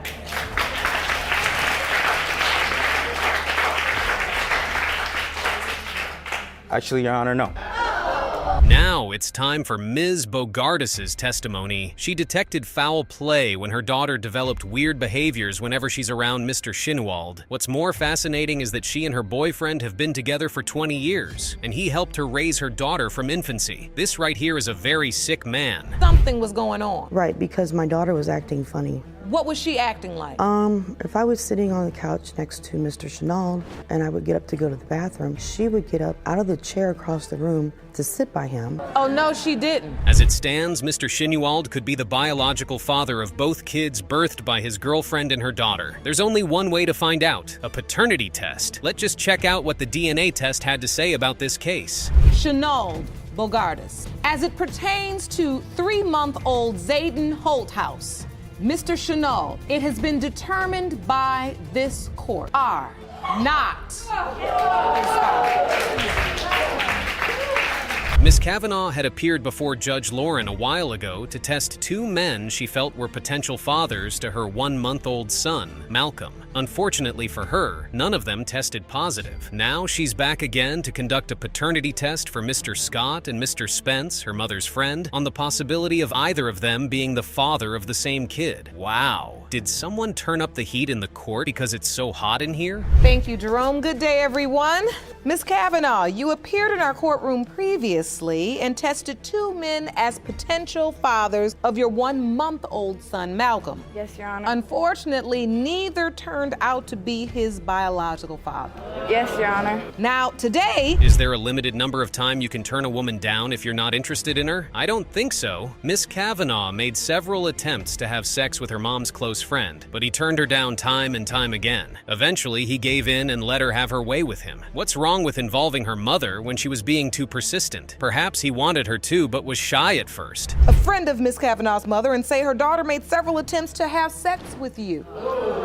Then after a lapse in judgment, you admit you did sleep with her. Now you say there's a chance you could be Malcolm's father. Miss Kavanaugh. Yes, Your Honor. Your mother's friend? In the midst of the chaos lies the calmness of the fact that Mr. Spence never had a sexual relationship with Miss Kavanaugh's mother. It's hard to believe that a grown-up man and woman would have a very close relationship without sexual activities involved, though, but who knows? Anything is possible. And so was he just a friend of your mother's, or did you know whether or not he was intimate with your mother? That I do not know of. I just know that they were really good friends. Like, that's all I know. Mr. Spence? Yes, ma'am. Can you enlighten the court on the nature of your relationship with Miss Kavanaugh's mother? Judge Lauren is curious to know how many times the intercourse occurred. Aren't we all? Mr. Spence claims it happened once, but his friend's daughter believes it to be more than once. So how many times were you intimate with her? One. Just once? Just once. Just one time, Ms. Kavanaugh? Your Honor, I do not believe it to be once. It was at least twice, but how I remember. At first, when Ms. Kavanaugh got pregnant, she didn't think her mom's friend was the baby's father. Instead, she thought it was one of the men she previously brought to the court. But when the results were out, and none of them were her baby's father, she came to a conclusion that Mr. Spence could be the one. Judging from the last time the pair had sex, there's a strong chance that he could be Malcolm's biological father. But even with that, we can't jump into conclusions just yet. So, when you found out you were pregnant, did Mr. Spence's name come to mind immediately? No, Your Honor. It really was like, I thought Mr. Bowles was the dad. Well, after the court, I started thinking, well... Ms. Kavanaugh Sr., thanks to her other daughter, knew something was up between the accuser and defendant, but they denied it whenever she asked. But one day, during a mother and daughter argument, young Ms. Kavanaugh angrily unveiled the truth about her secret affair with Mr. Spence. Because the relationship was inappropriate. I felt betrayed. Actually, when we were together, like all in the same room, I noticed them looking at each other a little differently. You did? Yeah, I knew my gut. The woman's intuition. Exactly. My, oh my. Could you believe that during the period of the secret affair, Ms. Kavanaugh Jr. didn't hide the fact that she slept with other men from Mr. Spence? Oh, so it was an open relationship. Now we understand his doubts of being Malcolm's father, although he's ready to take responsibility if the test reveals he's responsible. Also present in court is Mr. Scott, who's also a potential candidate for being the baby's biological father. Oh, so she told you? Yes. What did she say? Sleeping with other people. I got a boyfriend. Oh! Which was Mr. Bowles at the time, Your Honor. Understood. Yeah. But we also know that there was Mr. Scott, too. Mm-hmm. Yes, Your Honor. Yeah, he's been tested and he's here. So describe your relationship with Mr. Scott. There's a misunderstanding between young Ms. Kavanaugh and Mr. Scott on whether or not condoms were used whenever they had sex. The young woman believes there was one time they did it without protection, but the young man thinks not. How do you forget such details? Well, perhaps they were under the influence. Although comparing Mr. Scott's baby picture with Malcolm's, they look so alike. But hey, looks can be deceiving, so we can't judge the case based on the striking resemblance. We're not using protection. I use protection every time. I don't recall, not using protection. So you don't recall. Now she says there was an instance when you did not, right? Yes, Your Honor. And you say there was no instance? No, ma'am. I strongly, I don't believe that, Malcolm is mine. You don't? I don't. Have you seen a picture of him? Yes, ma'am. After previously testing 2 separate men without getting a father for her baby, 2 different men are being tested again. But who actually is Malcolm's biological father? Let's hear it from the horse's mouth. The paternity of 1-month-old Malcolm Kavanaugh. Mr. Scott, you are not.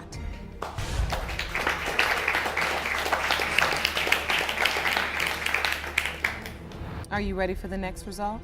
You okay? Okay. I'm just nervous because I know I made mistakes and I can't change them. Nothing crushes a man harder than finding out he's not his only son's biological father. Mr. Pace is in the courtroom today against his baby mama, Ms. Fobbs, because she cheated on him with Mr. Randolph, his roommate. Wow, this is crazy. Both men stand a chance of fathering the little boy. Jerome, good day, everyone. Mr. Pace, you say you will be crushed today if DNA results reveal you are not the biological father of your son, Prince. Yes, Your Honor. You maintain that the defendant betrayed you by cheating with Prince's second possible father, your best friend. Yes, Your Honor. Now, Ms. Fobbs, you say you were caught between the man you're in love with. For Mr. Pace, 3 relationships are at stake today. The outcome of this case would determine if he would continue to be friends with best friend, father his son, and love his woman, the defendant. But whatever the outcome, it's unlikely he will ever look at his woman and best friend the same way again. I can't blame him for feeling this way. Well, what's at stake would be, I would say, 3 relationships. The relationship that I have with Ms. Fobbs, as well as the relationship that I have with Mr. Randolph, also the relationship that I have with Prince. So there is a lot on the line for me. That's my little man. Ms. Fobbs and Mr. Pace's epic relationship literally started on a beautiful sunny day, but it's on the verge of ending on what you could call a cloudy day. She moved in with him and his best friend shortly after they started dating. Now that was his mistake. He probably should have moved out to a new space when he decided to have his girl move in with him. Well, they moved out eventually when she got got pregnant. We met while I was actually driving. It was a hot day. She had on short shorts. I'm a leg man. Okay. So I pulled over, actually, and we had a conversation. I ended up getting her phone number. We went out on a few dates. We kind of bonded real quick. She ended up moving in with me and Mr. Randolph. This sounds like a love triangle here, but Ms. Fobbs thinks not. She claims her intercourse with Mr. Randolph was only a one-time thing. Can someone tell this woman that once is enough to make a baby? Her excuse for cheating on her lover is that he works mostly at night and she felt neglected because he was hardly home when she needed him. How does that justify her scandalous actions? I wouldn't necessarily call it a love triangle because the situation with me and Randolph only happened once. Upon me being in the house with Byron, the thing is, he works at night, so he's never really home with me, and I kind of took that as a feeling of neglect. Apparently, Mr. Pace works as a club and party promoter, which causes him to be around lots of women. This didn't sit right with Ms. Fobbs. Perhaps she felt her lover had the same cheating mentality as her. It was just me feeling neglected at home. I do work a lot. I promote clubs and parties, so I am out and I am around a lot of, I would say, women. And she kind of, I guess, takes that as me being unfaithful. So were there trust issues? At times. All it took for the truth about the secret affair between Mr. Randolph and the defendant to come out was a heated argument. You won't believe what Ms. Fobbs angrily yelled at her lover. She told him his best friend could be a potential father to his son. At that time, Prince was 2 years and about 6 months old. Whoa, that defo broke his heart into 1,000 pieces. That she slept with your best friend? Well, that's interesting. We were actually in a heated argument at the time that it occurred, but it kind of just got blurted out to me that Mr. Randolph could be a potential father for Prince. Wait a minute, so you're in a heated argument as a couple? Mr. Pace was emotionally strong enough to get himself together and have a face-to-face conversation with his friend to hear his side of the story. And after the meeting, both men agreed to do a DNA test to know who Prince's biological father is. How many men could handle this sort of situation the way he did?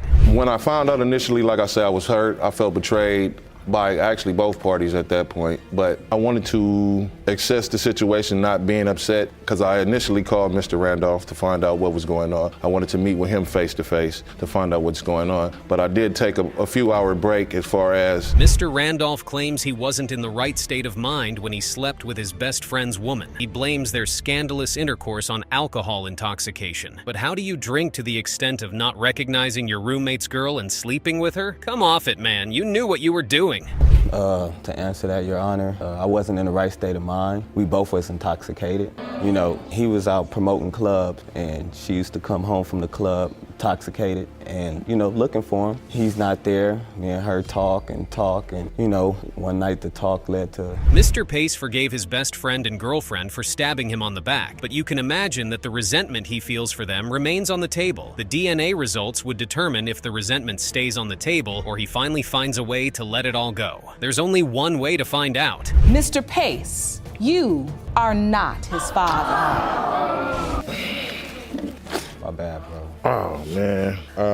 So sorry. That's not what I wanted to hear. I'm so sorry. It's not right. Do you need to sit down, Mr. Pace? Are you okay? I'm okay. Ms. Brown appears before Judge Lauren to prove that the defendant, Mr. Rutledge, is her daughter's biological father. However, despite the accuser's denial, the defendant believes that besides him, there are other men who are likely to be the baby's father. Does he have the proof to back up his claims? Let's find out together. The only thing that matters to you today is the future of your 1-year-old daughter, Sanaya. Yes, Your Honor. You state you're here to prove the defendant, Mr. Rutledge, is her biological father because she needs 2 parents, yet he's seen her only once in her life. The accuser claims she is certain that the defendant is her baby's father because they had sex during her window of conception. She says she didn't have sex with anyone else within that period because they were in a relationship. Ms. Brown didn't hide the fact that had sexual relations with other people, but says it was before the conception window. Nice try, but that's not enough to to convince the court that he could actually be your child's biological father, try harder. Me and Mr. Rutledge, we had sexual relations and things like that. And my doctor told me that I conceived May 25th, which was Memorial Day, which I was over there at his mother's house. She left to go to a cookout and everything, and me and him, had sexual relationships on that day. Contrary to the accuser's testimony, Mr. Rutledge says they were never in a romantic relationship, but a sexual one. Before anything started between them, she dated one of his cousins, and when they broke up, she had a one-night stand with his other cousin. Whoa, if that's the case, why did you have unprotected sex with her then? A pretty clear account of her version of the story. Do you agree with that? No, I do not, Your Honor. Please tell me what your side of the story is. Well, first of all, me and Ms. Brown was never in a relationship. It was only sexual relationship. I met Ms. Brown. Don't drop your jaws yet, because he's not done with his testimony. He claims she also slept with his brother and tried to pin the pregnancy on him. Also, he says the accuser requested money for morning after pills from his brother, and when that didn't work out, she decided to try her luck with him. Whoa, what a bizarre situation we've got here. The product from him got with my brother. Now, let me tell you this. When she got with my brother, she ran the same story on my brother and told my brother that she was pregnant by him.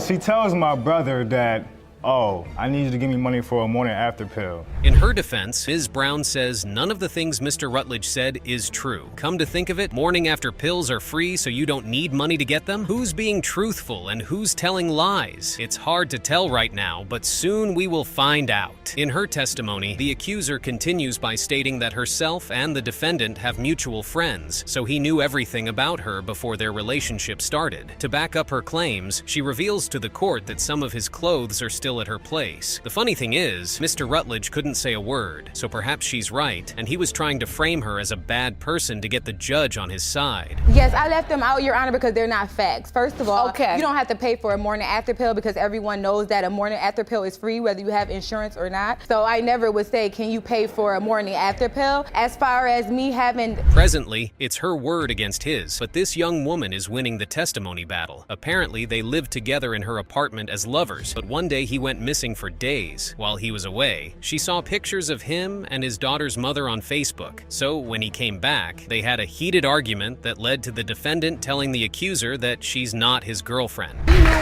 He knew who I was, he knew how I was, he knew everything before, before we started even messing with each other because we had mutual friends, we were around each other. He had a chance to get to know me and everything. And even with everything Ms. Brown had testified before the judge, Mr. Rutledge still claims she's not being honest. It's about to be a long day in court. In an attempt to outpace her, the defendant threw a low blow disrespecting the accuser, which is wrong in the court of law. Now we're getting a clearer picture of who is trying to manipulate who. He would at least text me or call me even if he didn't come over, and out of nowhere, for 4 days straight, I didn't hear from him or anything. And he came back out of nowhere, new sneakers, dressed and everything. Now, mind you, in the midst of everything, I went on Facebook and seen pictures of him and his daughter's mother together. So I'm like, okay, so this is where he's at. I'm all upset and everything. This case is so chaotic, and like everyone in the courtroom, we can't wait to get to the bottom of it. The only way to get to the bottom of this case is by hearing the judge read out the DNA test result. So let's get to it. When it comes to 1-year-old Sanaya Rutledge Brown,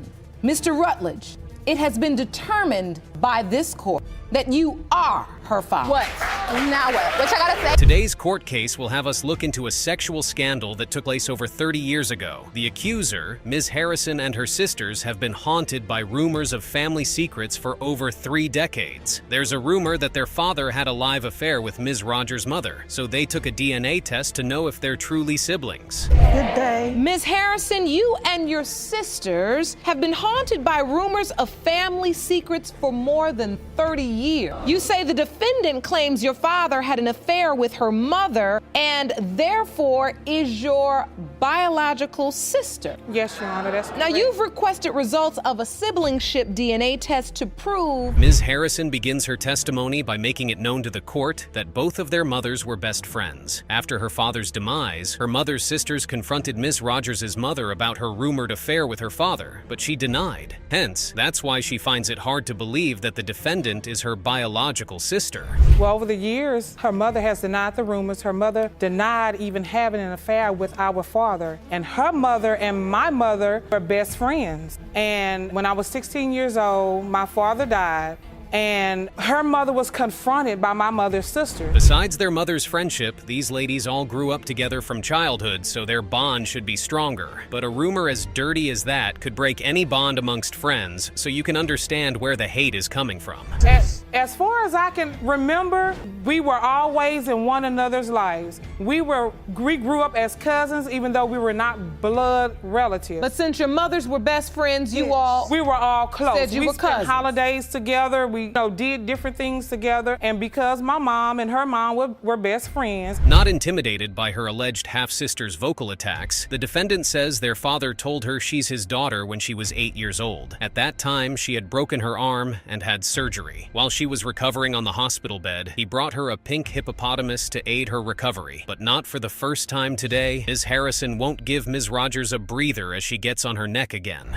Daddy to me when I was 8 years old when I broke my arm. And then when I had my surgery, he also brought me a pink hippopotamus to the hospital for me to get everybody to sign. Ignoring the accuser's harsh words, the defendant gave another instance that made her believe Mr. Wilridge is her father. When she was 14, just before he passed away, he came to pick her up from school and took her to watch cafeteria in her hometown. Now, why did he try so hard to bond with a child that isn't his when he had kids of his own? In my You had life, no was my father figure. And None at of you 14, guys had a father figure in your life. He was just Your trying to be Honor, nice. That Your doesn't make Honor, him your father. He told me at the age of 14, he picked me up from school just before he died and took me to Watts Cafeteria in our hometown. And I remember what I ate. I remember what he ate. At this point, the judge tries to get more clarity on the situation by asking the defendant what she called her alleged father around family and friends. And her response is Uncle Fez. If what she's been saying all day is true, that means Mr. Wilridge had schooled her to keep the truth a secret from the others. Whoa, Uncle Fez was a real playboy. To himself as daddy. Yes, to you. What did you call this man when you were around Miss Harrison and her family? Because Uncle Fez. So you called him your uncle. What I was told to call him when my deceased sister Sleeping with two best friends. Apparently, Ms. Rogers had a private DNA test with Ms. Harrison's deceased sister, and according to the result, they are siblings. Hence, the deceased sister accepted her as a sibling before she passed away. We want to believe her, but it will take more than that to get everyone on her side. She is and not I your have sister. proof right here. She is not your I sister. have proof right here, Your Honor, how me and her look so much alike. Looks can not you just don't even look like Let me see this evidence. You don't even Not look just like her. looks. Looks can be deceiving. So, ladies, I'd like to understand what this piece of evidence represents. Now here is something bizarre. While they were kids, Ms. Rogers and her sister Glenda saw Mr. Wilridge in bed with their mother through a peephole. However, Ms. Harrison and her sisters still don't believe that's enough to make the defendant their biological sister. Perhaps they want a videotape of the alleged incident. Their aunt. We seen them through the peephole in our bedroom. Who did? But that still doesn't make him. That still doesn't make him your father. Hold on. I need to hear this story. Ms. Rogers, who's we and who did you see through a peephole? At this point, the only way to get clarity on this case is by having Judge Lauren read out the DNA test results out loud. Who do you think the father would be? I promise you, the results will shock you.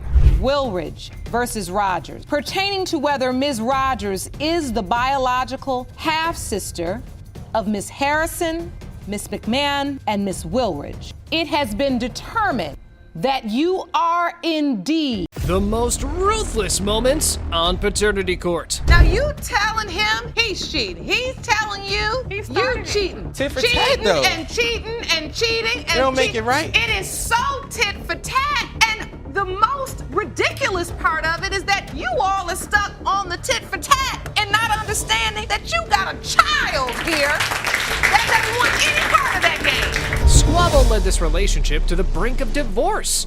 Mr. Singleton arrived at the court when his wife dropped a bomb of paternity in the heated argument.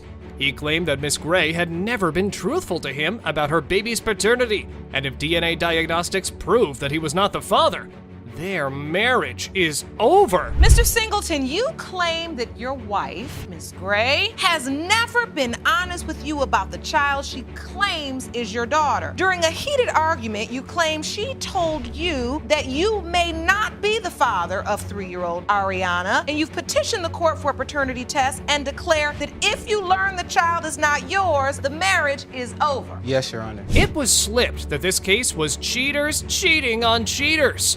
These people had to taste their own medicine, as the man had multiple women and the woman was into her ex. I went through your friend, phone quote, records unquote. and I found you were talking to females 3 o'clock in the morning. So, Ms. Gray, what you're saying is you're in this relationship and you look and see some text messages and you realize he's up to no good. Yes, so that's why I went with my ex. We didn't have no protection. With your ex? Yes. The alleged dad stated that baby mama dropped the bomb about him not fathering the baby on the phone call.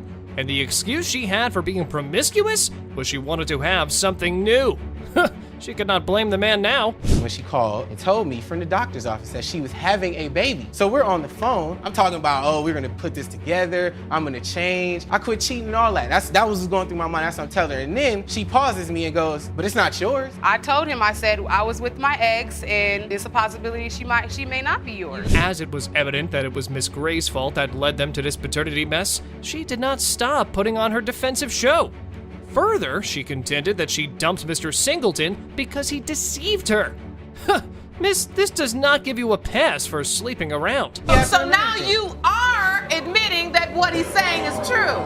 You told him. Yes, I told him. I believe the only reason why we're here today is so he can get a way out. All of a sudden, he wants to get a DNA test. Well, Miss Gray, when you look at a man and tell him the baby is not his, I mean, that's a capital D for doubt. You should have gave me a pass. He cheated on me. Wow, the next revelation will sweep you off your feet.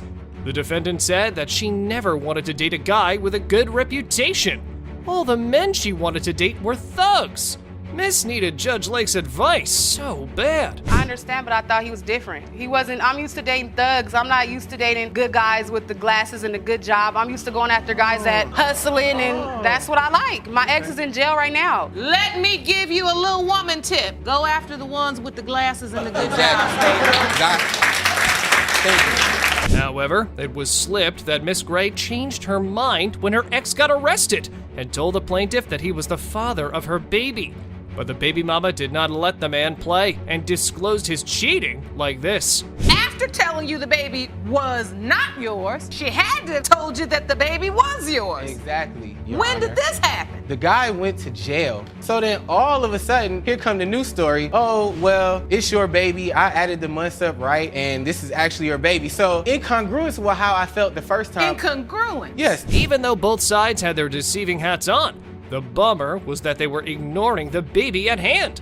This made Judge Lake furious, so she jumped into the situation and reminded them that they have something more important to discuss despite their flaws. Now you telling him he's cheating. He's telling you you're cheating. Tit for tat, though. And cheating and cheating and They don't make it right. It is so tit for tat. And the most ridiculous part of it is that you all are stuck on the tit for tat and not understanding that you got a child here that doesn't want any part of that game. Despite the tit-for-tat situation, the baby mama accused Mr. Singleton of being promiscuous and exchanging kinky stuff with other females. On the other hand, the alleged chose to play the victim role, but Lauren cut his chase off like this. We all got issues in here, right? Everybody got issues. Who don't got issues? Okay, look, got issues. Mr. Singleton, what does your research show about that? You got a point. Here came the plot twist, which pushed the judge to her limits.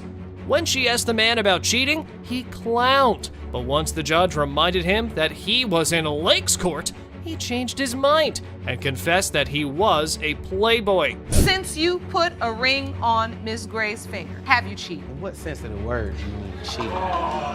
Let me tell you something. We don't need you to use your book sense, use your common sense. I asked you an easy question. Now give me the hard answer. Yes, Your Honor, I have been talking to other females while I have been married. Have you had sex with anyone else No, since ma'am. you've been married? Finally, it was time to hear from a witness. Miss Smith testified that Mr. Singleton was a habitual liar, and she had caught him red-handed several times with different women. Uh-oh. Well, this has ruined their relationship.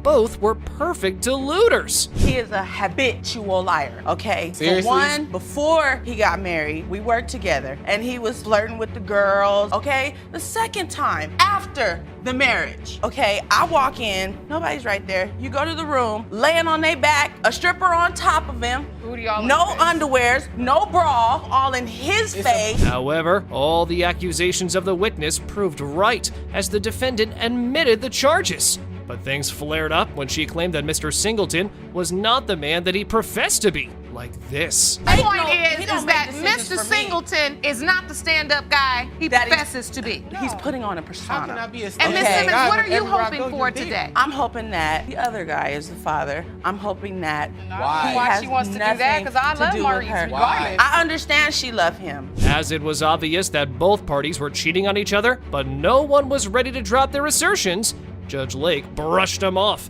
and announced the results for baby Ariana. Mr. Singleton, you are not her father. If you all decide you're not gonna be married, if you decide you're gonna walk away and you don't wanna be with Ms. Gray anymore, that's your business. But you better be man enough to look yourself in the mirror and say, you knew good and well there was a large chance that this child wasn't yours. A case was brought in the court where a woman wanted to prove the paternity of her daughter to the boyfriend, and he had denied the baby and wanted the results to change his mind.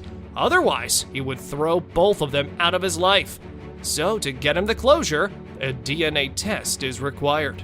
Mr. Osborne, you admit to being a father figure in Paisley's life, but say when the paternity results prove you are not her biological father, you are done with Ms. Damon and her baby for good. Is that correct? Yes, Your Honor. The plaintiff explained how things had affected her relationship with her boyfriend and shared the feelings they had discovered the daunting news.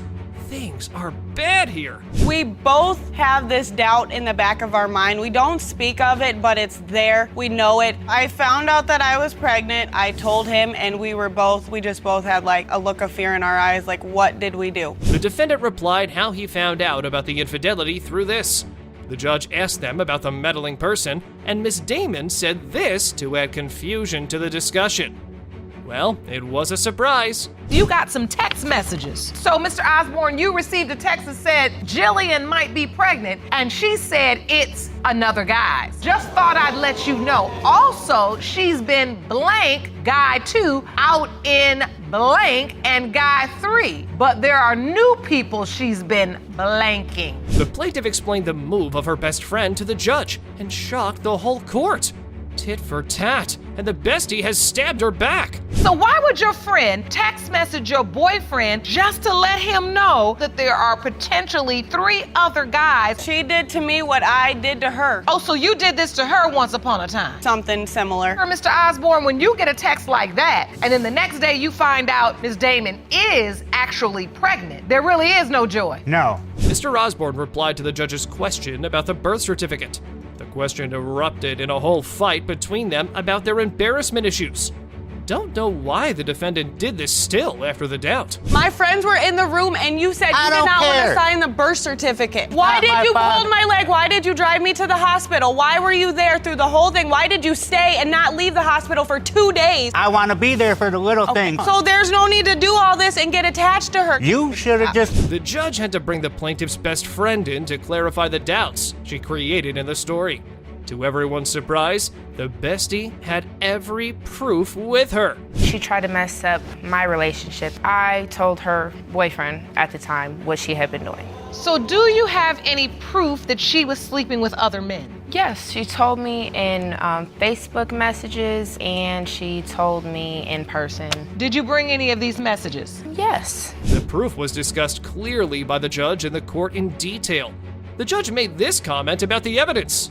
Yeah, that was a classic cheating demeanor. I'm about to wait till he falls asleep and go to another guy. The next morning, did you go? She responds, yes, girl, I've been up all night. He's still sleeping. If Elliot asks, I'm with you right now. That's what Ms. Damon said. Everybody in this gallery has either cheated or been cheated on. The best friend added another cheating scenario to put the plaintiff in trouble. Bestie's involvement being the witness was also questioned, and her response made everyone laugh. Well, at least someone was being faithful. How do you know this, Miss Taylor? I was there with her with one man. So you What happened? condoning her cheating on me? Yes, I was. Probably because you was doing the same thing. I was faithful to my man, but I supported her cheating on you, very much so. So she told you what? That she was cheating on him. Now the bestie had to explain the cheating story in front of everyone to prove her point. The judge asked Mr. Osborne about his whereabouts during all this fuss, and he gave a funny response. Sure, your sleep will be gone after all this. Every time she got a chance, she would go to one guy's house in particular, and if he didn't answer, there was another one that she attempted to sleep with, but he had a girlfriend already. What is going on here? You just ringing doorbells like Little Red Riding Hood or something? Just ringing doorbells. So is this true? No, it's not. Now the judge discussed the conception dates to figure out the real truth. To this, Miss Damon denied her actions, which led to an argument with her best friend, and she called herself this. Wow, she admitted herself to be a people pleaser. I told them both what they wanted to hear. That's how I handled everything. Just tease people. To please people? Yeah. So you're a people pleaser? Yeah. Yep. That's your problem. Mr. Osborne, you are the father. A woman dragged her ex into the court and wanted to prove the paternity of her daughter and sued him for $5,000 for not paying child support for 2 years and said he had only paid $100 for their both kids.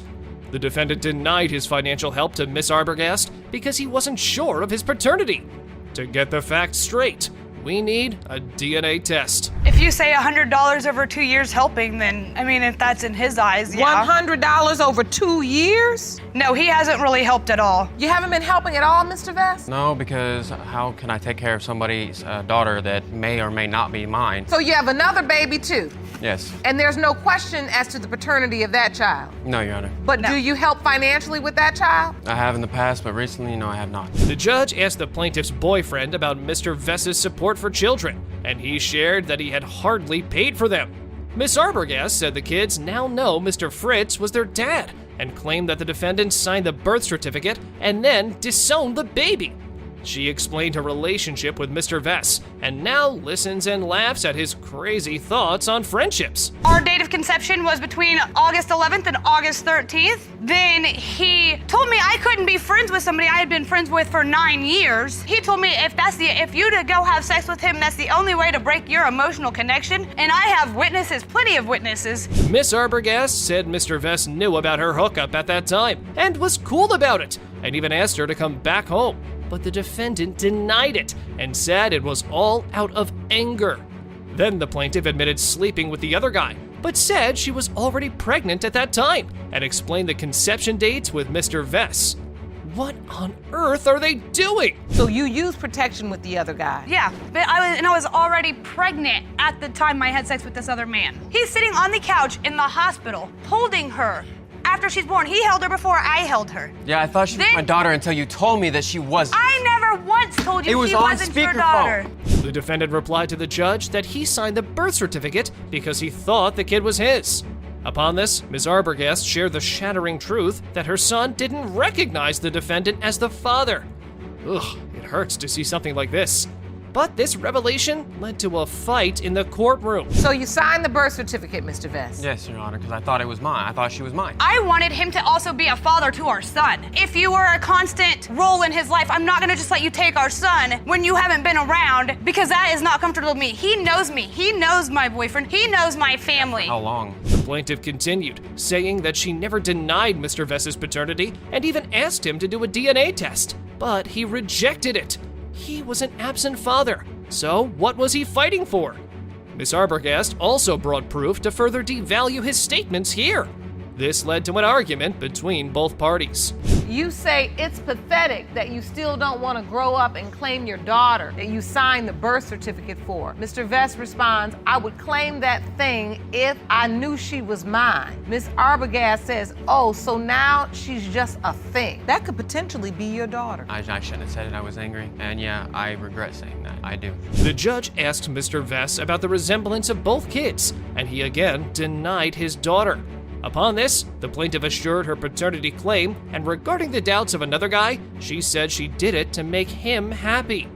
Well, that's an amusingly faulty reason, but we'll accept it. Upon the question of hope, Miss Arbogast shared a crushing moment with her son. It was cruel to a kid, and now to end this war, the results are revealed. Mr. Vess, you are the father. I see. My ruling is for the plaintiff for $5,000.